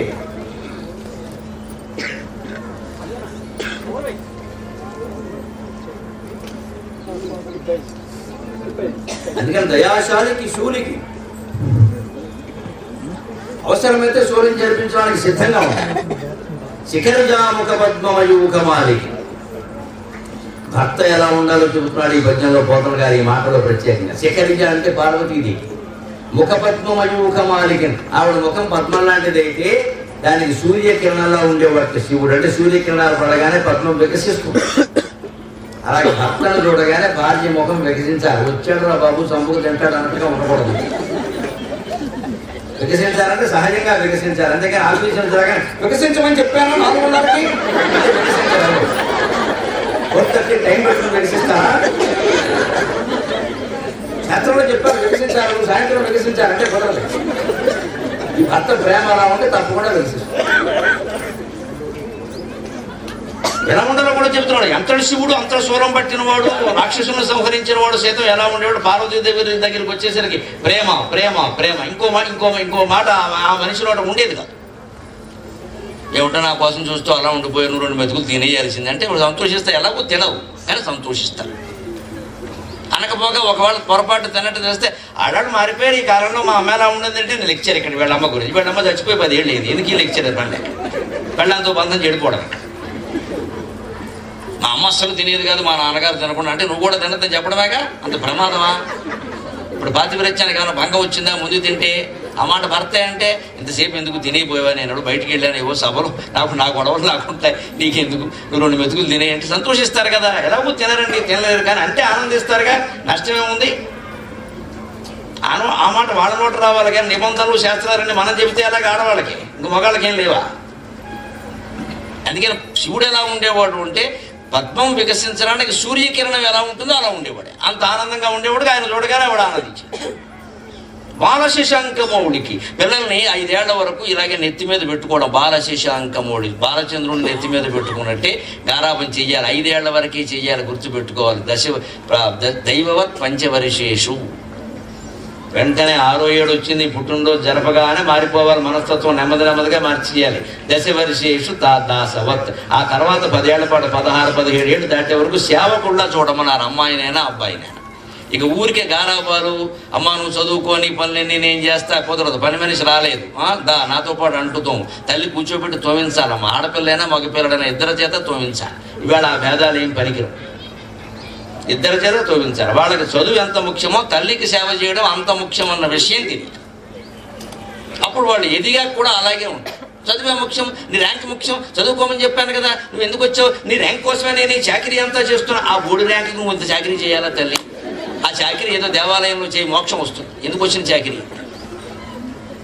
ఈ పిల్లకి ర్యాంక్ రావడం కోసం ఈ తల్లి జీవితం త్యాగం చేసేయాలి, అవసరం అది? నీకోసమే నేనంత చేసే మాటిమాటికి ఇది ఎప్పిపోటు పోటీ. ఇక్కడ ఇక ఆ పిల్లకి అప్పుడు ఒత్తిడి మొదలవుతుంది. మా అమ్మ నా కోసం అన్ని త్యాగం చేసి మా నాన్నగారు అంతకంటే అప్పులు పాలైపోయారంటే ఇప్పుడు ర్యాంక్ ఒత్తిడి ఆ పిల్ల బుర్ర మీద పెరిగిందమ్మా. ర్యాంక్ వస్తుందో రాదో కానీ సీలింగ్ ఫ్యాన్ గురేసుకునే స్థితి వచ్చేస్తుంది. ఇంత ఒత్తిడి ఎందుకు పెంచాలి? అదే అంత అవసరం ఉందండి. ర్యాంకు పాస్ అయితే సరిపోదా? 70% మార్కులు వస్తే సరిపోదా? అంటే మన ఇక్కడ ర్యాంక్ స్కూల్లో ఫస్ట్ ర్యాంక్ రావాలి, మనం పేరెంటంలో చెప్పుకోవాలి. ఇక్కడ నీ పేరెంటం కోసం నన్ను బలైపోమంటావా? ఇదేనండి బయలుదేరుతున్నది. ర్యాంకులు మాడితే ఇక్కడ ప్రోగ్రెస్ కార్డు పట్టుకురాగానే 60-70% మార్కులు వస్తే చాలండి, అభ్యంతరం ఏం లేదు. అంతకంటే అడగకూడదు అసలు కదా ఏ పరీక్షల్లో కూడా. 10వ తరగతి వరకు 60-70% మార్కులు వస్తే చాలు. ఫస్ట్ క్లాస్ దాటింది 70% వచ్చేది చాలమ్మా. 80 వచ్చినా సరే, 90 వచ్చినా సరే, ఈ యూనిట్ టెస్ట్లో ఇంత చేస్తే 3వ తరగతి పరీక్ష, అది కూడా ఏదో యూనిట్ టెస్ట్, అందులో 25కి 23 వచ్చాయి. Why didn't you get other 2? English ఒకటి దీనికి, అదేదో తెలుగులో ఏడవకుండా. ఇంకా 2 ఎందుకు తగ్గే? 2 ఎత్తేసరికి 2 పెరుగుతాయి. 25కి 23 ఎవడికొచ్చాయమ్మా? నాకు రాలేదు. ఇన్ని గ్రంథాలు చదివేప్పటికో 1000 పుస్తకాలు పైన చదివేసి నేను చిక్కు పెట్టుకున్నాను. మనం మా లైబ్రరీలో ఉన్నవి 1100 వరకు. ఇప్పుడు నేను ఎన్ని చదివాను లెక్క పెట్టా, 1075 పుస్తకాలు అయిపోయినాయి చదవడం. నా దగ్గర ఉన్న 1100 1075 అయిపోయినాయి నా దగ్గర ఉన్నవి. ఇంకా 25 ఉన్నాయి. ఇప్పుడు పుస్తకాలు లేక ఇబ్బంది పడుతున్నాను నేను చదవడానికి. అన్నీ అయిపోయినాయి.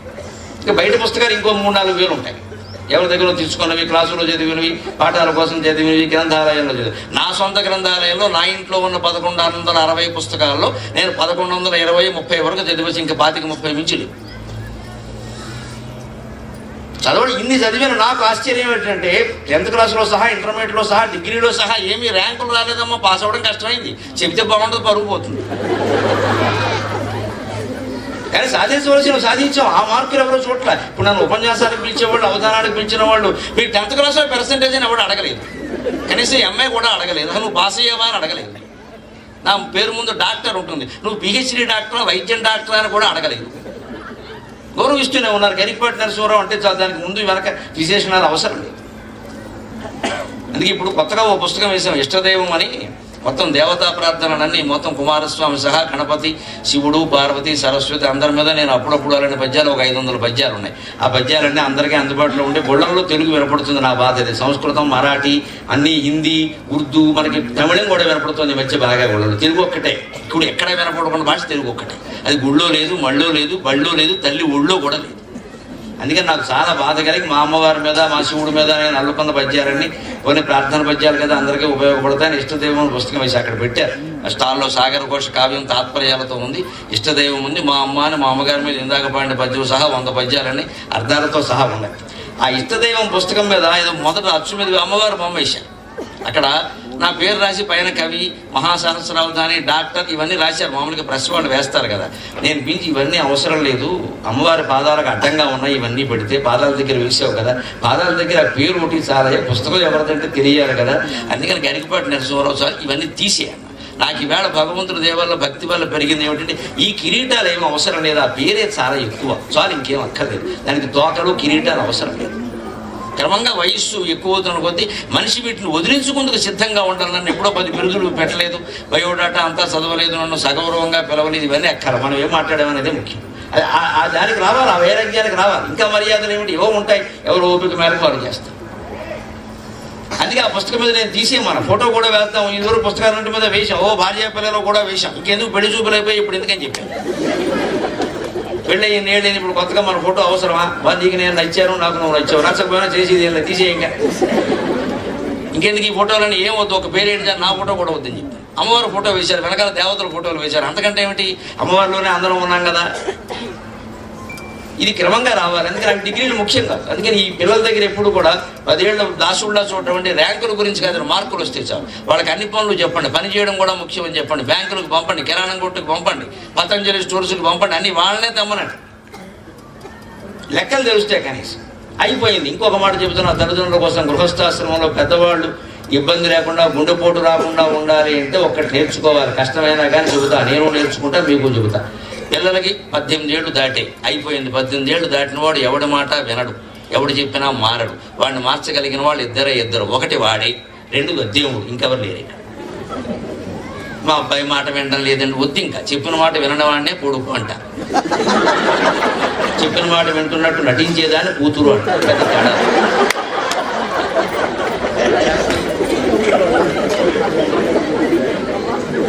వీడు వినడు, అది వినదు. కానీ వీడు మగాడు మూలాన్ని వినడని చెప్పేస్తాడు. అది ఆడపిల్ల కదా, ఓకే డాడీ బయటికి వెళ్ళి జుట్టు పీకే డాడీ. ఖచ్చితంగా అమ్మాయి అనుకున్నదో చేసుకుని నేను చెప్పింది విందుకే. 18 దాటిపోయింది, ఇక్కడ 16 అయిపోయింది అప్పుడే. ఇప్పుడు స్మార్ట్ ఫోన్ చేతిలో పెట్టా. మొత్తం యమధర్మరాజు దున్నపోతుకి స్మార్ట్ ఫోన్కి తేడా. స్మార్ట్ ఫోన్ చేతిలో ఉందంటే యమధర్మరాజు వాహనం మన చేతిలో ఉన్నట్టే. అది ఎప్పుడు పిలుస్తుందో తెలియదు. అన్ని సమస్త ప్రపంచం అందులో ఉంది. వాడు చూడకూడదే చూస్తారమ్మా, చూడగలిగింది ఎందుకు చూస్తారు? స్మార్ట్ ఫోన్ చేతిలో ఉన్నవాడు ఇప్పుడు సత్యనారాయణ వ్రతం చేయి విధానం ఎట్లు చూడడమ్మా. సాంగత్యాలు పెంచుకోవడమే చూస్తాడు. సత్యనారాయణ వ్రతం వాడికి ఎందుకు ఆ వయసులో? అది మనమే జాగ్రత్తగా ఉండాలి. అందుకని 18 ఏళ్ళు 20 ఏళ్ళు వచ్చే వరకు సక్రమంగా వాడిని దాసుడిలాగే పెంచి హెచ్చరికలు చేసి అవసరమైతే ఒకటి అంటించి ఏదో ఒకటి చేసి మొత్తం మీద దారిలో పెట్టి, ఇక పెట్టలేమనుకున్నప్పుడు మంచిది. 18 ఏళ్ళు దాటి 20 ఏళ్ళు దాటి లెక్క ప్రకారం ఓటు హక్కు ఇచ్చారు, అన్ని హక్కులు ఇచ్చారు. మంచిది బాబు, నీ జీవితం నీది, మేము సలహా చెబుతాం, విన్నావా మంచిది, వినకపోతే మరీ మంచిది, ఇంకా చెప్పక్కర్లేదు. ఆ సమయం కూడా జపం చేసుకోవచ్చు. ఈ తెగింపుకి తల్లిదండ్రులు రావాలండి, మొహమాటం లేకుండా చెబుతున్నాం. లేదా సంవత్సరాలు దెబ్బతింటాయి. ఇక అక్కడి నుంచి మా వాళ్ళు పెద్ద అయిపోయారండి, మాట అంటే వినరామా, ఎందుకు వచ్చిన గొడవది? వినరు, వింటే మంచిది, వినకపోతే మరీ మంచిది. కౌన్సిలింగ్ అన్నాం, వారి దగ్గరికి వెళ్ళడం, వీరి దగ్గరికి వెళ్ళడం, సిట్టింగ్ అన్నాం, స్టాండింగ్ అన్నాం. 4,000 సిట్టింగ్లు అయ్యాక 4,000 పుచ్చుకున్నాక ఆయన ఏమంటాడు, మీ మైండ్ సెట్ మార్చుకోవాలండి. అది లేకే కదా ఇక్కడికి వచ్చింది. 4,000 పుచ్చుకున్న మైండ్ సెట్ అంటావేటి? మైక్ సెట్ లాగా. అది నువ్వు మారుతావో, నువ్వు చేయం మార్చడం. మరి అలాగని ఎవరన్నా కొంత సిద్ధాంతంలో వీళ్ళని ఆశ్రయించామనుకో, వాడు శుభ్రంగా దాంపత్య యాగం, మనం శుభ్రంగా యాగం చేయించి 3 లక్షలు కొట్టేస్తాం. దానివల్ల వాళ్ళ దాంపత్యం బాగుంది, డబ్బులు బాగా రావడం. మన దాంపత్యం చేయడం, మనం అప్పులు బాగా. వాళ్ళ ఆవిడ ఆయన ప్రేమించింది ఆ సిద్ధాంతం, ఎందుకంటే డబ్బులు బాగా వచ్చాయి. దాంపత్యానికి యాగం ఏంటంటే అర్థం లేని మాట సృష్టిస్తున్నారమ్మా. హిందూ సంస్కృతిలో దెబ్బతీస్తున్నారు. హిందూ జాగరణ శక్తులు మనమే జాగ్రత్తగా ఉండాలి. ఖచ్చితంగా హిందూ సంస్కృతిలో దెబ్బతీస్తున్నారు. గుడ్డి నమ్మకాలు బాగా ప్రచారం చేసి యజ్ఞాల యాగాల పేరు మీద విపరీతంగా వసూలు చేస్తున్నారు. మొత్తం దెబ్బతింటోంది వ్యవస్థ. ఒకడు స్టోరీ టీవీలో రాగానే మొత్తం హిందూ ధర్మానికి మచ్చ వస్తుంది, తలెత్తుకోలేకపోతాం. అందుకని వినరు. అందుకే చిన్నపిల్లలప్పుడు ఇలా చూసి 18 ఏళ్ళు 20 ఏళ్ళు దాటగానే వాళ్ళకి సలహా చెప్పి, ఇక లేకపోతే విశాల భావంతో కలుపుకోగలిగావా కలుపుకో, లేకపోతే నీ దారి నువ్వు చూసుకోమని చెప్పి నీ ముక్తి నువ్వు చూసుకో, ఇక మాట్లాడు, వదిలేసే ఆ విషయం. అందుకే సరిగ్గా చివరి వచ్చేసరికి యోగేనా అంతే తను చెయ్యమన్నారు. అందుకే ఇక్కడ చెబుతున్నాడు బాలశిశాంకమౌడికి, పిల్లల్ని గారాబం చేసేటప్పుడు చేయండి, గట్టిగా ఉండేటప్పుడు ఉండండి. అలాగే కపాలికి, బిచ్చం ఎత్తుకునైనా కుటుంబాన్ని పోషించమన్నారు. అందుకని కపాలికి అని చెప్పాడు. శివుడు బిచ్చం ఎత్తుకున్నాడు. ఎవరి దగ్గర ఎత్తుకునేవాడమ్మా శివుడు? ఎక్కడ బిచ్చం ఎత్తేవాడు? ఆయన ఏ ఇంటికి వెళ్ళి బిచ్చం అడిగినట్టుగా ఏ పురాణాల్లో లేదండి. ఆయన బిచ్చం అడిగింది ఒకే ఒకరిని, భిక్షం దేహి కృపావలంబనకరి మాత అన్నపూర్ణేశ్వరి. ఎవరు అన్నపూర్ణేశ్వరి? ఆయన భార్య దగ్గర భిక్షాటం చేయడం తప్పే ఉందండి. మనం మాత్రం 1 గంట వేసి అన్నాల మీద కూర్చొని అన్నపెట్టి అడల్లా. ఎవరిని అడుగుతాం? పక్కింటికి వెళ్ళి అడుగుతామా? భార్యను అడగకపోతే? ఆయన భార్యను అడిగాడండి. ఆయన భార్య అన్నపూర్ణేశ్వరి, ఎవరిని భిక్షాటం చేయలేదే. కానీ కుటుంబాన్ని పోషించుకోవడం కోసం భిక్షాటన కూడా సిద్ధపడ్డటువంటి మనం ఏదైనా చేసి మొత్తం మీద కుటుంబానికి మగవాళ్ళ ముందు బాధ్యత వహించాలి, ఆడవాళ్ళ బాధ్యత తర్వాత. మన సంస్కృతి ప్రకారం మగవాళ్ళ ముందు బాధ్యత వహించాలి. సంపాదించకపోతే ముందు మగాళ్ళని అడుగుతారు లోకం, ఆడవాళ్ళని అడగరు వెంటనే. ఏదో ఆయన ఏదో కాలు చేయలేని పరిస్థితుల్లో ఏదో ఇబ్బందులు ఉంటే వీళ్ళని అడుగుతారు, చూసుకోవాలి కదమ్మా అంట. ఏదైనా చేసి మొత్తం మీద సంపాదించాలి. కపాలి ఇంత ఎందుకే మన్మథ గర్వ పర్వతోన్మూలకి ఈ దంపతులు ఇద్దరు కూడా 25 ఏళ్ల పాటు సమస్త మన్మథ భోగాలు అనుభవించవచ్చు. ఎవరు కాదని అనలే. దానికోసమే శాస్త్రాలు రచించారు, దానికోసమే శృంగార కావ్యాలు రాశారు. అవి చదువుకోవాలి. ఆ వయసులో ఆనందంగా గడపాలి. ఒకే మనిషితో శృంగార జీవితాంతం ఆనందంగా ఉండాలి అంటే రకరకాల విషయాలు తెలియాలి. నేను సభలో చెబితే బాగుండదు, కానీ అనేక గ్రంథాలు ఉన్నాయి, ప్రబంధాలు ఉన్నాయి, కావ్యాలు ఉన్నాయి. దంపతులు కూర్చొని చదువుకుంటే ఆనందంగా ఉంటుంది. ప్రతిపదార్థ తాత్పర్యాలతో దొరుకుతున్నాయి. ఈవేళ ఆశ్చర్యపోవు, ఆయాసపడక్కల దొరుకుతున్నాయి. ఇదంతా ఎందుకు? మళ్ళీ మన్మథ భోగాల్లో కూరుకుపోవడానికి కాదు. ధన్యో గృహస్థాశ్రమక. ఎప్పుడవుతుంది ధన్యం అంటే నారదాది ముని ముఖ్య మనస్సరసీరుగాళికిన్. నారదాది మునుముఖ్యులందరూ మనస్సు అనే పద్మంలో ఏ పరమశివుడిని సేవిస్తున్నారో ఆ పరమశివుడికి నమస్కారం అన్నాడు గమ్మెరపోతన గారు. అంటే మనం కూడా గృహస్థాశ్రమం చివరిలో నారదుడులాగా, వశిష్ఠులాగా, త్యాగరాజస్వామిలాగా మోక్షం కోసం ప్రయత్నం చేయాలి. భక్తి జ్ఞాన వైరాగ్యాలతో మోక్షం కోసం ప్రయత్నం చేయాలి. దానికి 3 ముళ్ళు వేసిన మర్నాడే ప్రయత్నం మొదలు పెట్టాలి. ఆ చివరి వరకు ఆశ్రమ ధర్మాలు బాగుండాలి అంటే గృహస్థాశ్రమమే మూలం. అందుకే కొత్తగా పెళ్లి కూతురై కాపురానికి వచ్చిన సీతతో రాముడు ఎలా ఉంటున్నాడో వాల్మీకి చెబుతాడు. ప్రియాతు సీతారామస్య దారా పితృకృత ఇతి. ప్రియాతు సీతారామస్య దారా పితృకృత ఇతి. గుణాద్రూపగుణాచ్చాపి ప్రీతిర్భూయోభివర్ధత. రాముడికి సీత అంటే చాలా ఇష్టమైంది. నన్ను చాలా ఇష్టపడుతున్నారు స్వామి, ఎందుకు, ఏమి కారణం అంటే ఆడవాళ్ళు అడుగుతారు సహజంగా. అంటే నువ్వు అందంగా ఉన్నావు ఏదో చెప్తారేమో ఒక ఆశ. ఎందుకు చెప్తాడు? రాముడు చాలా తెలియడు. నేనంటే ఎందుకంటే మీ ఇష్టం, మీ ఇంటికి కొత్తగా వచ్చాను కదా, నన్ను ఇంత ఇష్టపడుతున్నారు అంటే, దారా సీత నాకు తెలియదు, నువ్వెవరో నాకు తెలియదు, నేనెవరో నీకు తెలియదు, కానీ ఇది మా గురువు విశ్వామిత్రుడు చేసిన సంబంధం కదా. మిథిలానగరపు రాజకుమార్తెవి. నా గురువు నాకు ద్రోహం చేస్తాడా? నాకు చదువు చెప్పిన ఆయన, నాకు ఎటువంటి అమ్మాయిని చూడాలో ఆయనకి తెలియదా? అందుకని ఇది గురువులు పెద్దలు చేసిన ఎంపిక. మా తల్లిదండ్రులు అంగీకరించిన వివాహం. దశరథ మహారాజు కౌశల్య వస్తే కానీ నేను పెళ్లి చేసుకోనని చెప్పాడు రాముడు. న్యాయంగా క్షత్రియ వంశాచారం ప్రకారం మగ పెళ్లి వారు పెళ్లికి రారు. ముఖ్యంగా క్షత్రియుల్లో ఇప్పటికి కూడా కొన్ని చోట్ల ఆడవాళ్ళు అసలే పెళ్లికి రారు. కొడుకు పెళ్లికి తల్లి వెళ్ళదు, మగవాడే పెడతాడు, తల్లి వెళ్ళదు. అది ఆచారం అన్నమాట. కానీ అలాంటి సందర్భంలో కూడా కౌశల్య సహా కైక సహా అందరూ వస్తే కానీ నేను చేసుకోనని చెప్పాడు. అలాగే అందరూ వచ్చారు, వాళ్ళందరూ అంగీకరించారు. ఇది తల్లిదండ్రులు చేసినటువంటి పెళ్లి, అందుకే నేను ఇష్టపడుతున్నాను అన్నాడు. సీత ఒక రకంగా సంతోషించింది, ఒక రకంగా ఏమనుకుంది, తల్లిదండ్రులకి నచ్చింది కాబట్టి నచ్చాను కూడా, నా అంతటి నేను నచ్చలేదు. అందుకే నా అంతటి నేను నచ్చేలా చేసుకోవాలని ఆవిడ ఏం చేసిందట, గుణాద్రూపగుణాచ్చాపి ప్రీతిర్భూయోభివర్ధత. ముందు గుణంతో ఆకర్షించే ప్రయత్నం చేసింది, తర్వాత రూపగుణంతో కూడా ఆకర్షించే ప్రయత్నం చేసింది. మొత్తం మీద సంసారాన్ని స్థిరంగా నిలబడేలా చేసుకుంది. ఒక 4-5 ఏళ్ళు దాటగానే సీత, ఇదివరకు ఏదో నా తల్లిదండ్రుల కారణంగా నువ్వు నాకు నచ్చావు అంటున్నా, లేదు, ఇప్పుడు నీ కారణంగానే నువ్వు బాగా నచ్చావు అన్నట్టు రాముడు. ఇది ప్రయత్నం చేయాల్సింది. కొత్త దంపతులు ఇద్దరు కూడా ఒకరినొకరు ఆకర్షించడానికి రూపంతోనూ గుణంతోనూ ముందు ప్రయత్నం చేయాలి. ఓ చీర ధరిస్తున్నారు, కొత్తగా పెళ్ళైన వాళ్ళు బట్టలు కట్టుకుంటారు, ఇది మా ఆయనకి నచ్చుతుందా నచ్చుదా, నచ్చేది కట్టుకోవమ్మా, ఏమైంది? మగవాడైనా అంతే, ఓ ప్యాంటు చొక్కా లేదా నా పోటుగాడు పంచే కండుగా వేస్తే ఓసారి వంటింట్లోకి ఓసారి వేలాడేది చూపించి కట్టుకోమంటావా అంటే ఏం పోయింది వాడు చెబుతారుగా, అదే కట్టుకోవచ్చుగా, ఏదో ఒకటి కట్టుకోవాలిగా. ఆయన నాకు ప్రాధాన్యం ఇస్తాడు, నన్ను అడిగితే కానీ పంచి కూడా కట్టుకోవాలి. ఎంత ఆనందమో పరమానం వండి పెడతాను, ఏదో ఒకటి కట్టుకోవాలి కదా. ఇప్పుడు ఆవిడ మాట పక్కనట్టే చేయడం నా ఇష్టం, నువ్వు అవుతూ చెప్పడానికన్నా ఎందుకు? ఇది దీనివల్ల ఏం కలిసి వచ్చింది? అహంకారం తప్ప. ఒక వేషధారణ చేసినా సరే భర్తకు నచ్చుతున్నావా లేదా, భార్యకి నచ్చుతున్నావా లేదా, అలా ఆలోచించాలండి. ఇవాళ పెళ్ళైన ఆడవాళ్ళు చాలా మంది మగవాళ్ళు కూడా ఆలోచించింది, వీళ్ళకి నచ్చడం కాదండి. బయటకు ఎడుతున్నాం కదా, లుకింగ్ బాగుందా, ఎవరు లుకింగ్ అమ్మా, ఎవరు చూడాలి, ఎవరు మెచ్చుకోవాలి? బయట వాళ్ళు మెచ్చుకోవాలా, భర్త కాదు మెచ్చుకునేది. భర్త కోసం వేషం వేస్తావు, బయట వాళ్ళ కోసమా? ఈ మాటలు చాలా తేడా. నీ భర్త నేను మెచ్చుకోవాలి, నీ భార్య నేను మెచ్చుకోవాలి. బయట వాళ్ళు ఎందుకంటే గొట్టంగా మెచ్చుకుంటే మెచ్చుకుంటారు, పోతే పోతారు. వాళ్ళు మెచ్చుకోవాలి, మనకి దేనికి? మన డ్రెస్ చూసి ఎవడో లైక్ కొట్టి బట్టల మీద పైకెట్టాలా? మనకు అవసరమా? ఏం అవసరం అది? భార్య మెచ్చుకుంటే చాలు. బంగారంలో ఉన్నారండి, వేదిక మీద మాట్లాడుతుంటే అద్భుతంగా ఉన్నారని నా భార్య ఎదురుగా కూర్చునంటే నాకు అది గొప్ప సర్టిఫికెట్ అమ్మా. అంతకంటే కావాల్సింది ఏమిటి? అంతకంటే కావాల్సింది ఏమిటి? ఇంక ఊళ్ళో వాళ్ళు ఎంతమంది అంటే మాత్రం నాకు ఏం ఉపయోగం? అది పైగా ఇప్పుడు అనుమానాలు వస్తే లేనిపోను కూడా. అదేదో ఆవిడ అంటే సుఖమయ్యే, ఇది తన రూపంతో. అలాగే రూపం ఎప్పుడు నిలబడదు, ఎంత అందంగా ఉన్నా రూపం నిలబడదు. రాముడు సీత ఎవరైనా కానీ ఎవరి రూపం నిలబడదు. కాబట్టి గుణం శాశ్వతం. అందుకని గుణంతో ఆకట్టుకునే ప్రయత్నం చేసి, అందుకే సీతాదేవి సుందరకాండలో హనుమంతుడి దగ్గర బాధపడుతూ ఉంటుంది ఆవిడ, రాముడు మగవాడని నేను బాధపడడం లేదయ్యా, మొగుడని బాధపడడం లేదయ్యా, రామ వియోగానికి ప్రేమికుడయ్యా, గొప్ప ప్రేమికుడయ్యా. మా ఎప్పటి ప్రేమ కథ వ్యాయతి శలయేళ్ళు లేరుగు ఆకాశమెరుగు. విశ్వనాథ సత్యనారాయణ గారి కల్పవృక్షంలో చెబుతాడు, అద్భుతమైన మాట. తెలుగు పద్యంలో ఎంత అందంగా చెబుతాడో చూడండి.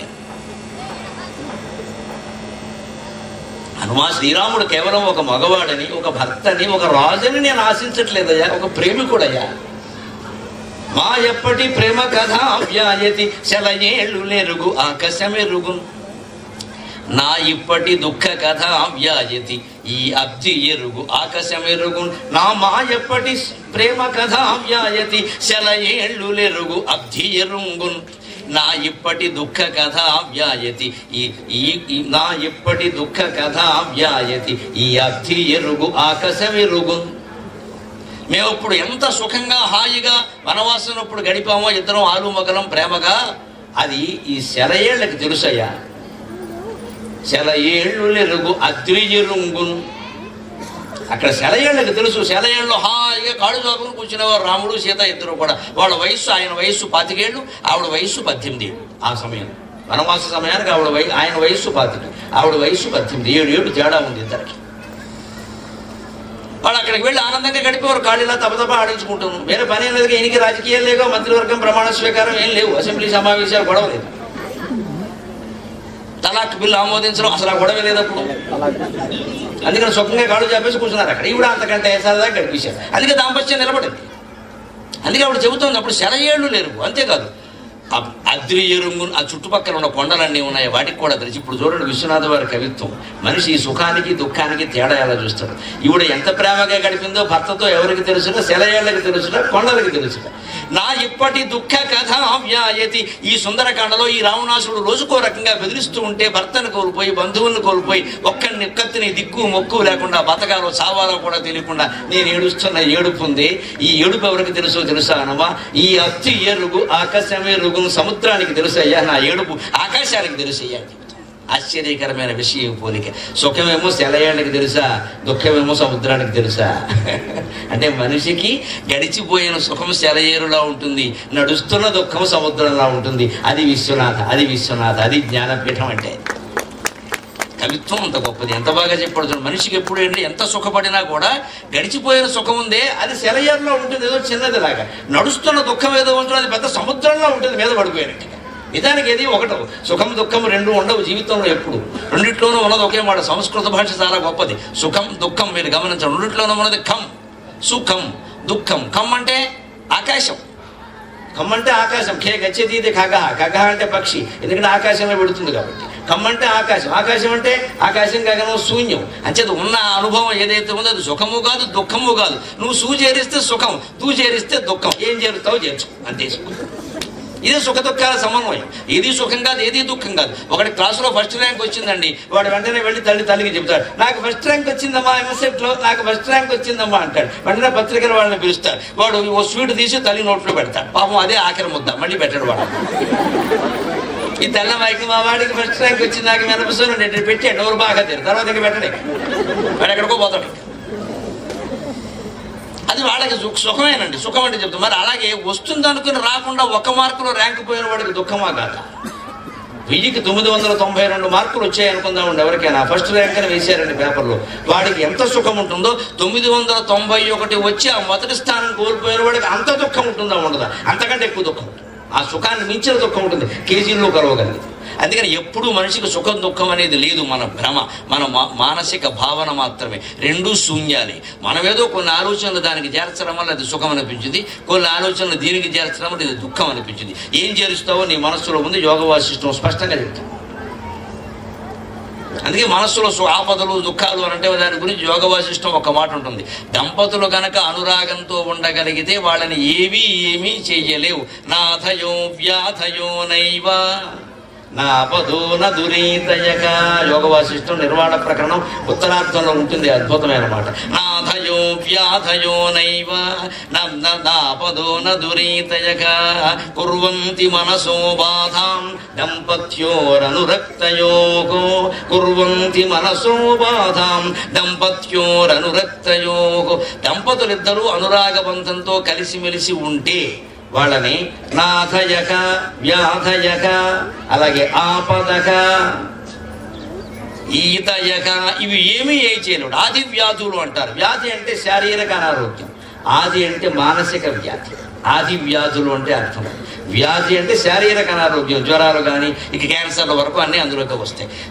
ఆది అంటే మానసికమైన బెంగ, ఏదో కోల్పోయామని, ఏదో రాలేదని, ఏదో వస్తుందేమో అని భయం, ఇవన్నీ మానసికం. దానికి మందు లేదు, వాళ్ళే వేసుకో. మనోవ్యాధికి మందు లేదని ఎందుకంటారంటే వైద్యశాస్త్రంలో మందు సమస్య కాదు, అది తగ్గదమ్మా, మనమే వేసుకోవాలి. మనం వేసుకుంటే మందు ఉంది, మనం దాన్ని మర్చిపోదలుచుకుంటే మర్చిపోవచ్చు, వదిలేదలుచుకుంటే వదిలేయచ్చు. కానీ చాలామందికి మనోవ్యాధి మనసు నీ చేతిలో ఉంది. నన్ను అడిగితే మనోవ్యాధిని భరించడం కంటే శారీరక వ్యాధిని భరించడమే కష్టం. ఎందుకంటే శరీరానికి ఏదో మొత్తం మోకాళ్ళు రెండు నొప్పులు ఎట్టేయండి, నా మోకాళ్ళు బాగున్నాయి ఐ ఫీల్ వెరీ అంటే కుదరదు, పడతా విడితే నువ్వు ఖచ్చితంగా మందులు వాడాల్సింది. మోకాళ్ళు నొప్పి పెడితే పరిగెడతానంటే నీ ఫీలింగ్ ఏం పనికిరాదు, అక్కడ మోకాళ్ళ నొప్పులకు ఏం వాడాలో అది వాడాల్సింది. శారీరక వ్యాధికి మందులు వాడి తీరాలి, మనోవ్యాధికి మందులు అవసరం లేదు, వాడినా దండగా. మనోవ్యాధి శాస్త్రజ్ఞులే చెబుతారు ఆ విషయం. ఎందుకు దండగా అంటే నువ్వు వేసుకోగలవు, మందు నువ్వు వేసుకోవట్లేదు. ఎందుకంటే నీకేదో కోరిక ఉంది, అది తీరలేదు, నీకేదో భయం ఉంది, అనవసరంగా భయపడుతుంది. ఈ రెండు పోయేంత వరకు నీకు ఆ వ్యాధి తగ్గదు. ఇది నాకు అక్కర్లేదంటే ఆ క్షణం పోయింది. అందుకని నాకు మనస్సేం బాగుంటలా అన్నప్పుడు ఇంకోళ్ళని పిలవడం ఉందే, వాడిని మనస్సు కూడా పాడు చేయడం. అంతకంటే ఇంకోళ్ళని పిలవకూడదు, మన మనసుకు మనమే మందు తీసుకోవాలి. లేదా ఆ మందు వేయగలిగిన వాడిని ఎవడైనా మా పొట్టుగాని పిలిస్తే ఓ శ్లోకం చదివి మందు వేసేస్తే ఇదే శ్లోకం, అంతకంటే ఉంది, మీరు చదువుకున్నా వస్తుంది. అది ఆది వ్యాధులు కానీ, అలాగే ఆపదగా ఎటువంటి ఆపదలు, ఇంట్లో ఎవరికైనా అనారోగ్యాలు వచ్చే ఆపదలు వచ్చాయి, అంతే కదా ఆర్థికమైన ఇబ్బందులు వచ్చాయి. దంపతుల మధ్య ప్రేమ ఉంటే ఆర్థిక ఇబ్బందులు కావండి. ముఖ్యంగా ఆడవాళ్ళని మగవాళ్ళు బాగా ప్రేమగా చూసుకోగలిగితే ఆర్థిక వ్యవహారం ఆడవాళ్ళ చేతుల్లో పెట్టేస్తే అద్భుతంగా నడుస్తున్న వాళ్ళు మొత్తం ఆటు అని బంగాళదుంపలు తక్కువ, ఉల్లిపాయలు ఎక్కువ వేసేస్తారు. దాన్ని బంగాళదుంపలు వేపుడని అంటారు. ఎన్ని వేసినా ఉల్లిపాయలు వేపుడు. ఈ తిరిగితే అట్లా ఆడదనుకుంటే బంగాళదుంపలు వేపుడు చేస్తారు. ఏదో ఇద్దరు ముగ్గురికి అనుకుంటారు, ఇంటికి అనుకోకుండా ఇద్దరు వచ్చారు, మీకు ఎందుకు మీరు ఊరుకుంటే చూసుకుంటారు కదా, ఏం చేయదు, మొత్తం ఉల్లిపాయలు వేసేస్తుంది. నువ్వు 1,00,000 ఉల్లిపాయలు వేసినా ఒక బంగాళదుంప వేసినా దాన్ని బంగాళదుంపలు వేపుడని అంటారమ్మా, ఉల్లిపాయ వేపుడు అనరు. అది లెక్కేది శాస్త్రం. ఆ తెలివితే అట్లా ఆడవాడుకున్నాయి. అదే మగాడు పరువు తీయాలనుకుందనుకో, అందులో కాస్త ఉప్పు ఎక్కువ వస్తుంది, చస్తాడు. అంచేది ఆర్థికమైన ఇబ్బంది రాకుండా జాగ్రత్తగా ఉండాలంటే ఆడవాళ్ళని ప్రేమగా చూసుకుని ఆ బాధ్యతతో వాళ్ళతో పెట్టేసి, మొత్తం అమ్మాంబాబుతో జీతం ఏమో 50,000 వచ్చింది, కానీ ఇల్లాలా ఏం చేస్తావో నాకు తెలియదు, 10,000 మిగిలాయి, అన్ని వాయిదాలు కట్టాల్సినవన్నీ కట్టేసా, ఇక 10,000 మీకు ఎందుకు అలా కూర్చోండి సోఫాలో పద్యాలు పాడుకుంటూ నేను చూసుకుంటానుగా అని మొత్తం మెయింటైన్ చేస్తున్నాను. అంత తెలివితేటలు ఉన్నాయి. ఎందుకంటే మృత్యుకటక నాటకంలో సూత్రుడు చెబుతాడు తేడా తెలివితేటల గురించి. స్త్రియోకి నామ ఖల్వేత నిసర్గాదేవ పండితాక, స్త్రియోకి నామ ఖల్వేత నిసర్గాదేవ పండితాక, పురుషాణంతో పాండిత్యం శాస్త్రైరేవోపదిశ్యతే. మగాడు పండితుడు కావాలంటే 100 శాస్త్రాలు చదవాలి. కానీ స్త్రీల అదృష్టం ఏమిటంటే ఏమీ చదవకుండా బ్రహ్మదేవుడు వాళ్ళకి పుట్టుకతోనే బ్రహ్మాండమైన తెలివితేటలన్నీ ఇచ్చేశాడు. బ్రహ్మాండమైన తెలివితేటలు స్త్రీలకు సహజంగా పుట్టుకతో ఉంటాయమ్మా. ఎందుకంటే ప్రసవం భరించాలి, భయంకరమైన బాధ అది. అనుభవించిన వాళ్ళకి తెలుస్తుంది, మాకేం తెలుస్తుంది. ప్రసవం భరించాలి, రక్తస్రావం అయిపోతుంది, పిల్ల పుడుతుంది, తల్లి చచ్చిపోయే పరిస్థితులు చాలా ఉండేవి పూర్వం. అవి తట్టుకున్నారు వాళ్ళు. అంతకంటే కష్టమే ఉండదని అనుకుంటారు. ప్రసవం తట్టుకోవడం కష్టం. నా తల్లి 9 ప్రసవాలు భరించిందమ్మా, 9వ పిండం నేను బయటపడి ఇంతవాడిని అయ్యా. మరి 8 దగ్గర వాళ్ళు ఆపేసినా నేను వచ్చేవాడిని గదిలో. 9 ప్రసవాలు పడింది, 9 మామూలుగానే పడింది, సిజేరియన్ లేవు, చచ్చినట్టు పడింది ఆవిడ. కానీ అంతటి కష్టం తట్టుకుంది కాబట్టి మేము పెట్టిన బాధలో తట్టుకుంది ఆవిడ. అందరు పెట్టిన బాధలో తట్టుకుని ఏముంది రాలేదు. అలా అలవాటు మాకు వచ్చింది, జీవితం తేలికైంది. అందుకే ఆ తెలివితేటలో ఆ ఓర్పు సహనం భగవంతుడు స్త్రీకి సహజంగా ఇచ్చాడు. సూత్రకుడు మృత్యుకటిక నాటకంలో చెబుతాడు నిసర్గాదేవ పండిత. సహజంగానే వాళ్ళు పండితులండి, వాళ్ళకు ఒక నేర్పక్కరది శాస్త్రాలు అన్నారు. వాళ్ళు బుద్ధి సూక్ష్మత పెట్టి ఆలోచిస్తే వెంటనే పరిష్కారం దొరుకుతుంది. బుద్ధిశ్చాపి చతుర్గుణాలు, మగవాళ్ళకంటే ఆడవాళ్ళకి 4 రెట్లు తెలివి ఎక్కువ ఉంటుంది.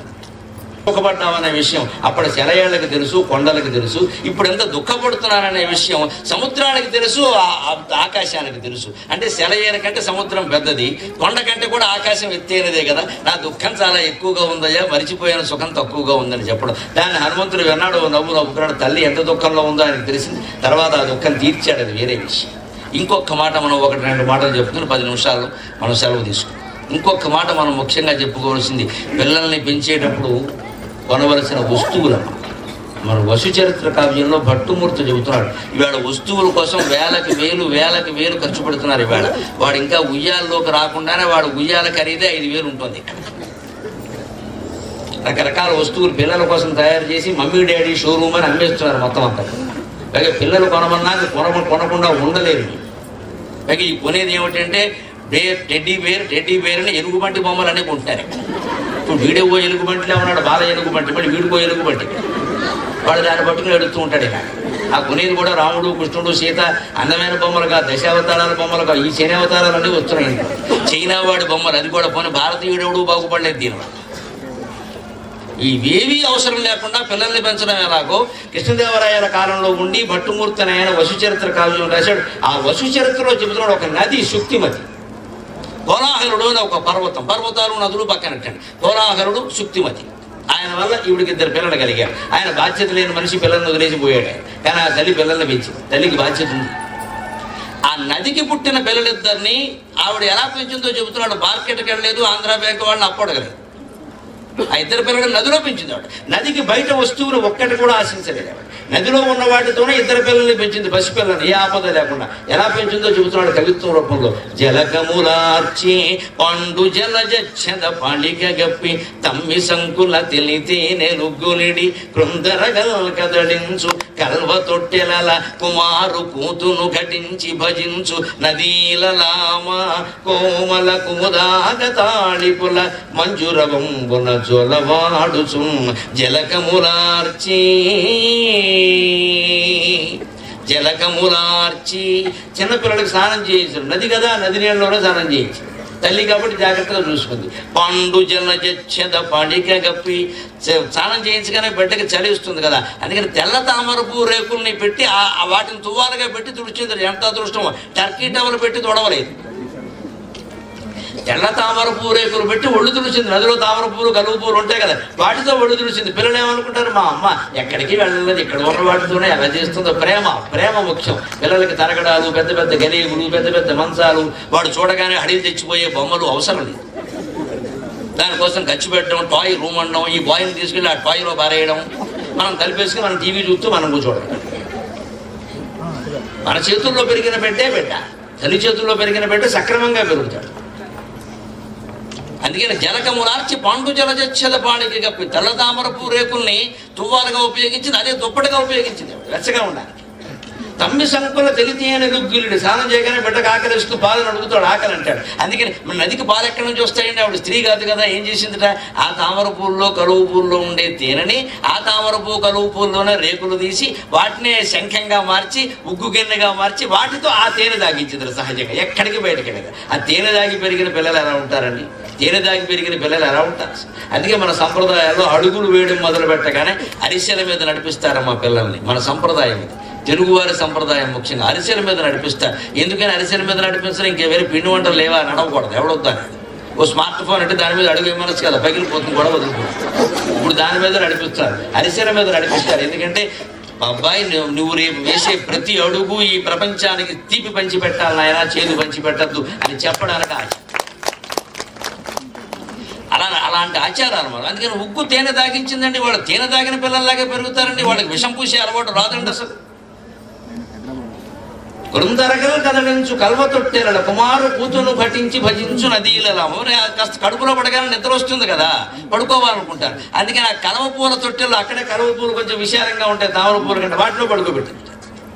అప్పుడు కూడా ఒక సందేహం వస్తుంది, పడుకోబెట్టారు పిల్లలు బాగా జోల పాడాలి కదా, నది జోలపాట పాడలేదు కదా అంటే భట్టుమూర్తి అది కూడా పాటించాడు. కోమల కుముదాగతాళికుల మంజురవంబున జోలవాడుచు.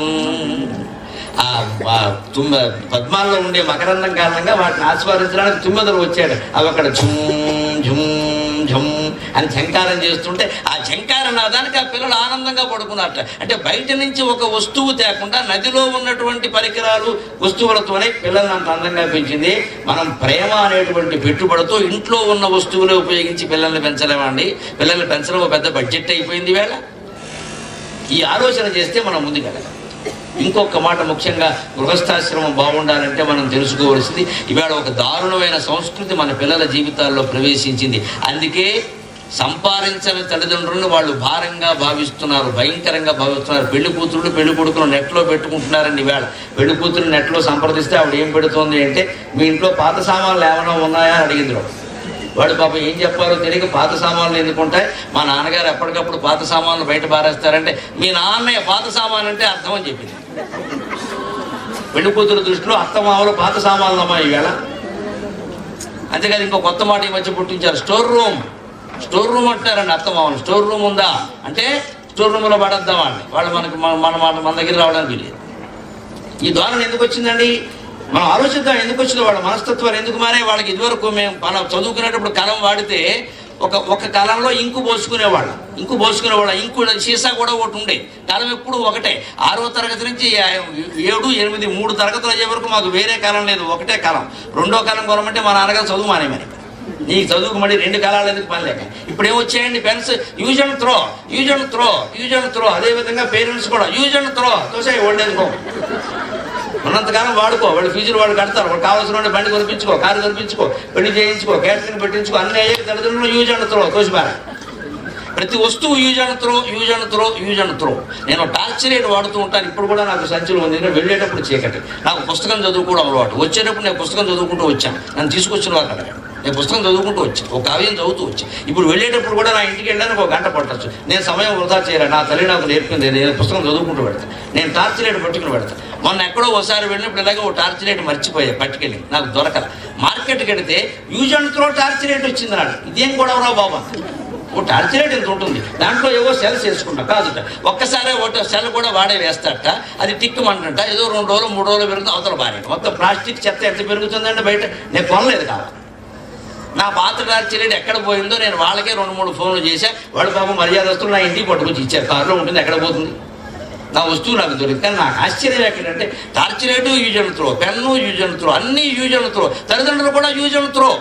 వాడుట పారివేయుట అలవాటుగా మారిన మీ కథాన, వాడుట పారవేయుట అలవాటుగా మారినది ఈ జగాన. కాపాడు కృతజ్ఞత గణము వస్తువులైన మనుష్యులైనను, కాపాడు కృతజ్ఞత గణము వస్తువులైన మనుష్యులైనను.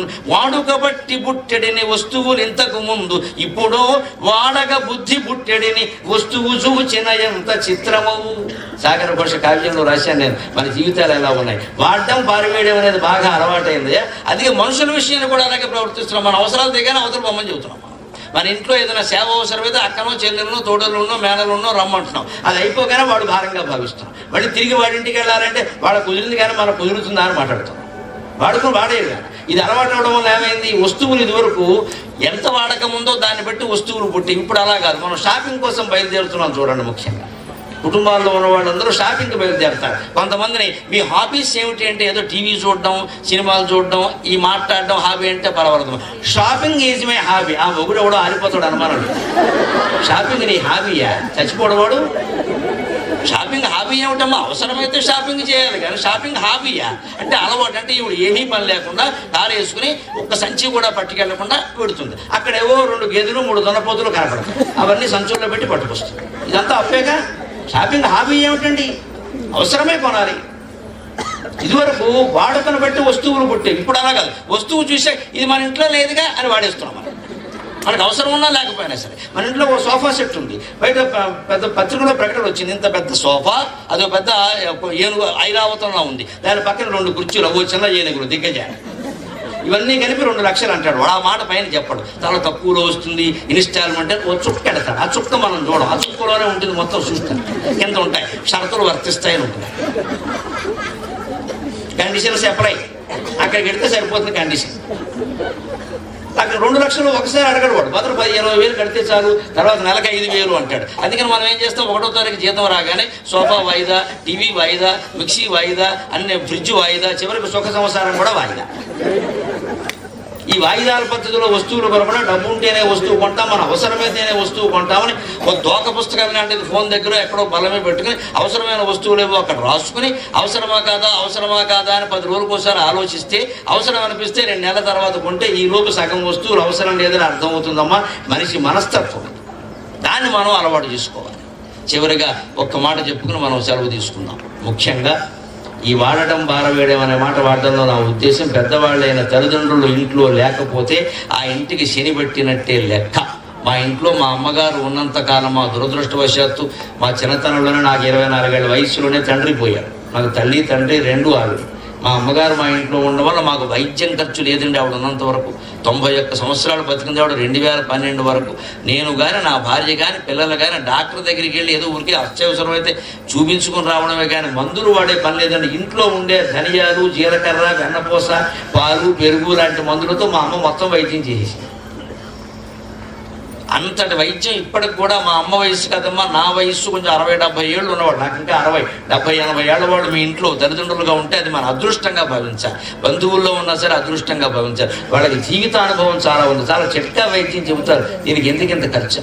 ముందు మనోధైర్యం చెబుతారు. పిల్లకి ఏదైనా కొంచెం ఒళ్ళు వెచ్చపడితే తల్లి కంగారు పడిపోతుంది. ఎందుకంటే ఈ తల్లి వయస్సు ఎంత 25-30 ఏళ్ళు ఇంత చేస్తే ఇవిడికి అనుభవం లేదు, పిల్లని చచ్చిపోతూ ఉంటుంది ఇక్కడ.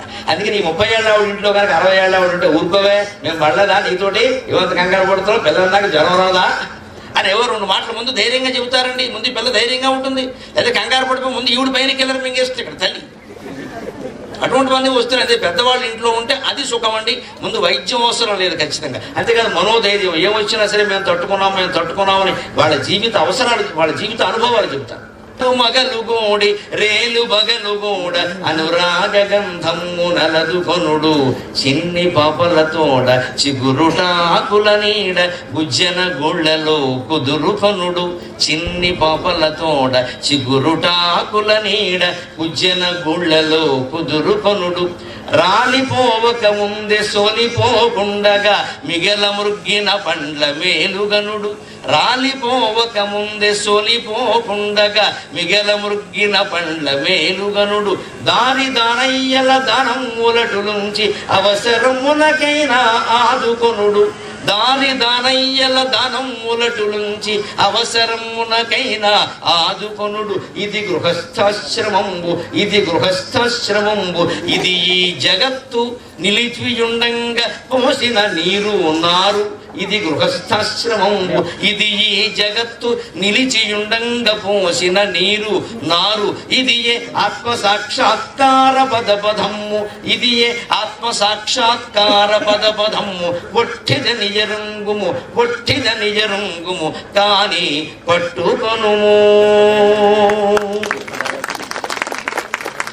ఆలు మొదలు రాత్రి పగలు అనే భేదం లేకుండా కొత్త దంపతులు సరదాగా ఆనందంగా గడపాలి. పిల్లల దగ్గర అశ్లీల ప్రవర్తన, అసభ్య ప్రవర్తన పనికిరాదు, కానీ అనురాగం తప్పు కాదు. భార్యతో మాట్లాడేటప్పుడు పిల్లలు 7-8 ఏళ్ళు వయస్సు, 10 ఏళ్ళు 12 ఏళ్ళు వయస్సున్నా పర్వాలేదు. భార్య భుజం మీద చేసి మాట్లాడితే పిల్లాడు గ్రహిస్తాడు, నా భార్యతో నేను ఇలా మాట్లాడాలి. తప్పేం లేదు అందులో. భుజం మీద చేసారండి, ఏమైంది? 30 ఏళ్ల తండ్రి ఉండి 25 ఏళ్ల భార్య ఉంటే, వాళ్ళకి ఏదో 10 ఏళ్ల కొడుకు ఉంటే భుజం మీద చేసి మాట్లాడుతూ ఉంటుంది. భార్య భుజం మీద అనుకో ఇలా మాట్లాడాలి, దాంట్లో తప్పేం లేదు, అందులో ఏమీ అసభ్యత లేదు. ఆ మాత్రం వరకు అనుమతిస్తారు, ఎవరైనా ఆనందిస్తారు కూడా. అలాగే పిల్లలు, చిన్నపిల్లలతో ఎక్కువ సమయం గడపాలి. ముఖ్యంగా 7-8 ఏళ్ళు వయస్సు వచ్చే వరకు ఎక్కువ సమయం పిల్లలతో గడపాలి. తర్వాత 80 ఏళ్ళు దాటిన తల్లిదండ్రులతో ఎక్కువ సమయం గడపాలి. అది వీళ్ళు చూస్తారు, ఇది వాడు చూస్తారు. చిన్నపిల్లల మాటలు తల్లిదండ్రులు శ్రద్ధగా ఉంటే రేపు పొద్దున వాడు నేర్చుకుంటాడు. నేను ఏం చెప్పినా మా అమ్మ నాన్న విన్నారు కాబట్టి వాళ్ళు చెప్పినట్టుగా నేను విని నడుచుకోవాలి అనుకుంటాడు. ఖచ్చితంగా మనస్సు మీద ప్రభావం ఉంటుంది. పిల్లలకి సమయం కేటాయించాలి. 3వ మాట, మిగల ముగ్గిన పండ్ల మేలుగునుడు. చెట్టు నుంచి పళ్ళు సహజంగా ఎప్పుడప్పుడు రాలిపోతాయి, కానీ రాలిపోయే ముందు సోలిపోకూడదు. వృద్ధులన్నాక ఇవాళ రేపు వెళ్ళిపోతారమ్మా, ఎప్పుడు ఉండేవాళ్ళు కాదు. కానీ వాళ్ళంతా వాళ్ళు వెళ్ళిపోవాలి తప్ప మన అశ్రద్ధ వల్ల వెళ్ళిపోయే పరిస్థితి రాకూడదు. వాళ్ళు ఏమాత్రం అలా కొడుకు కోడలు నన్ను అశ్రద్ధ చేశారని అనుకోకూడదు. అలాగే ఆర్థిక స్థితి ముఖ్యంగా గమనించాలి. ఆడ మగ అందరూ కూడా దానయ్యల దానమ్ములటు నుంచి అవసరమునకైనా ఆదుకున్నాం. మన ఆదాయంలో 4 భాగాలు చేయమని చెప్పింది ధర్మశాస్త్రం. ఇప్పుడు 4 భాగాల్లో 2 భాగాలు ఖర్చు పెట్టుకోమని చెప్పారు. దంపతులు సుఖంగా ఆనందంగా గడపడానికి 2 భాగాలు. 50,000 జీతం ఉంటే 25,000 1వ తారీఖు వచ్చేనట్టు ఖర్చు అయిపోవాలి. మిగిలిన 50,000లో 25,000 భవిష్యత్తు కోసం దాచుకోవాలి. అందులో పొలం దాచుకోగా డబ్బులు పెట్టి స్థిరాస్తులు 10 లక్షలు 15 లక్షలు దాటిందంటే పొలం కొందామా, ఇల్లు కొందామా, ఏదో స్థలం కొందామా, ఏదో ఆలోచించాలి. స్థిరాస్తులు పెరగాలి. ఈ చరాస్తులు మిగులుతాయని ఏం చెప్పలేము ఇక్కడ.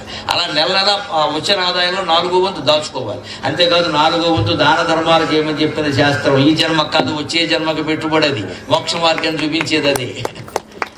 సగం ఖర్చు పెట్టేసి మిగిలిన సగంలో సగం భవిష్యత్తు కోసం దాచుకో, బోళ్ళు అవసరాలు ఉంటాయి. ఆ సగంలో సగం సరిగ్గా భరతుడు భాగం కైకేయి భాగం అంటారే, అది తీసుకుని నువ్వు దాన ధర్మాలు చేసుకో. అది భవిష్యత్తుకి వచ్చే జన్మకు పెట్టుబడి. ఈ రకమైన ఆర్థిక విధానాలు అవలంబిస్తే ఈ గృహస్థాశ్రమమే మనకి అంతిమంగా ఆత్మసాక్షాత్కార పదం. ఆత్మసాక్షాత్కారాన్ని కూడా కలిగించగలదు. దానికోసం ఏ సన్యాసం పుచ్చుకోవలసిన అవసరం ఏమీ లేదు. గృహస్థాశ్రమంలో ఉండే ఆ ఆనందంగా ఆనందో బ్రహ్మేతి విజానాత్ ఆనందాదేవ కల్విమాని భూతాని జాయంతి ఆనందేన జాతాని జీవంతి ఆనందం ప్రయంతి విశంతి ఆనందో బ్రహ్మేతి విజానాత్. అటువంటి ఆనందాన్ని మనం పొందొచ్చు, పరమాత్మానందాన్ని, స్వాత్మానందాన్ని. ఆ ఆనందో బ్రహ్మగా గృహస్థాశ్రమాన్ని గడపడానికి నా ఈ ప్రసంగం ఏమాత్రం ఉపయోగపడినా నేను ధన్యుణ్ణి. నాకు ఈ 4 మాటలు నేర్పిన మా అమ్మ ధన్యురాలు. స్వస్తి.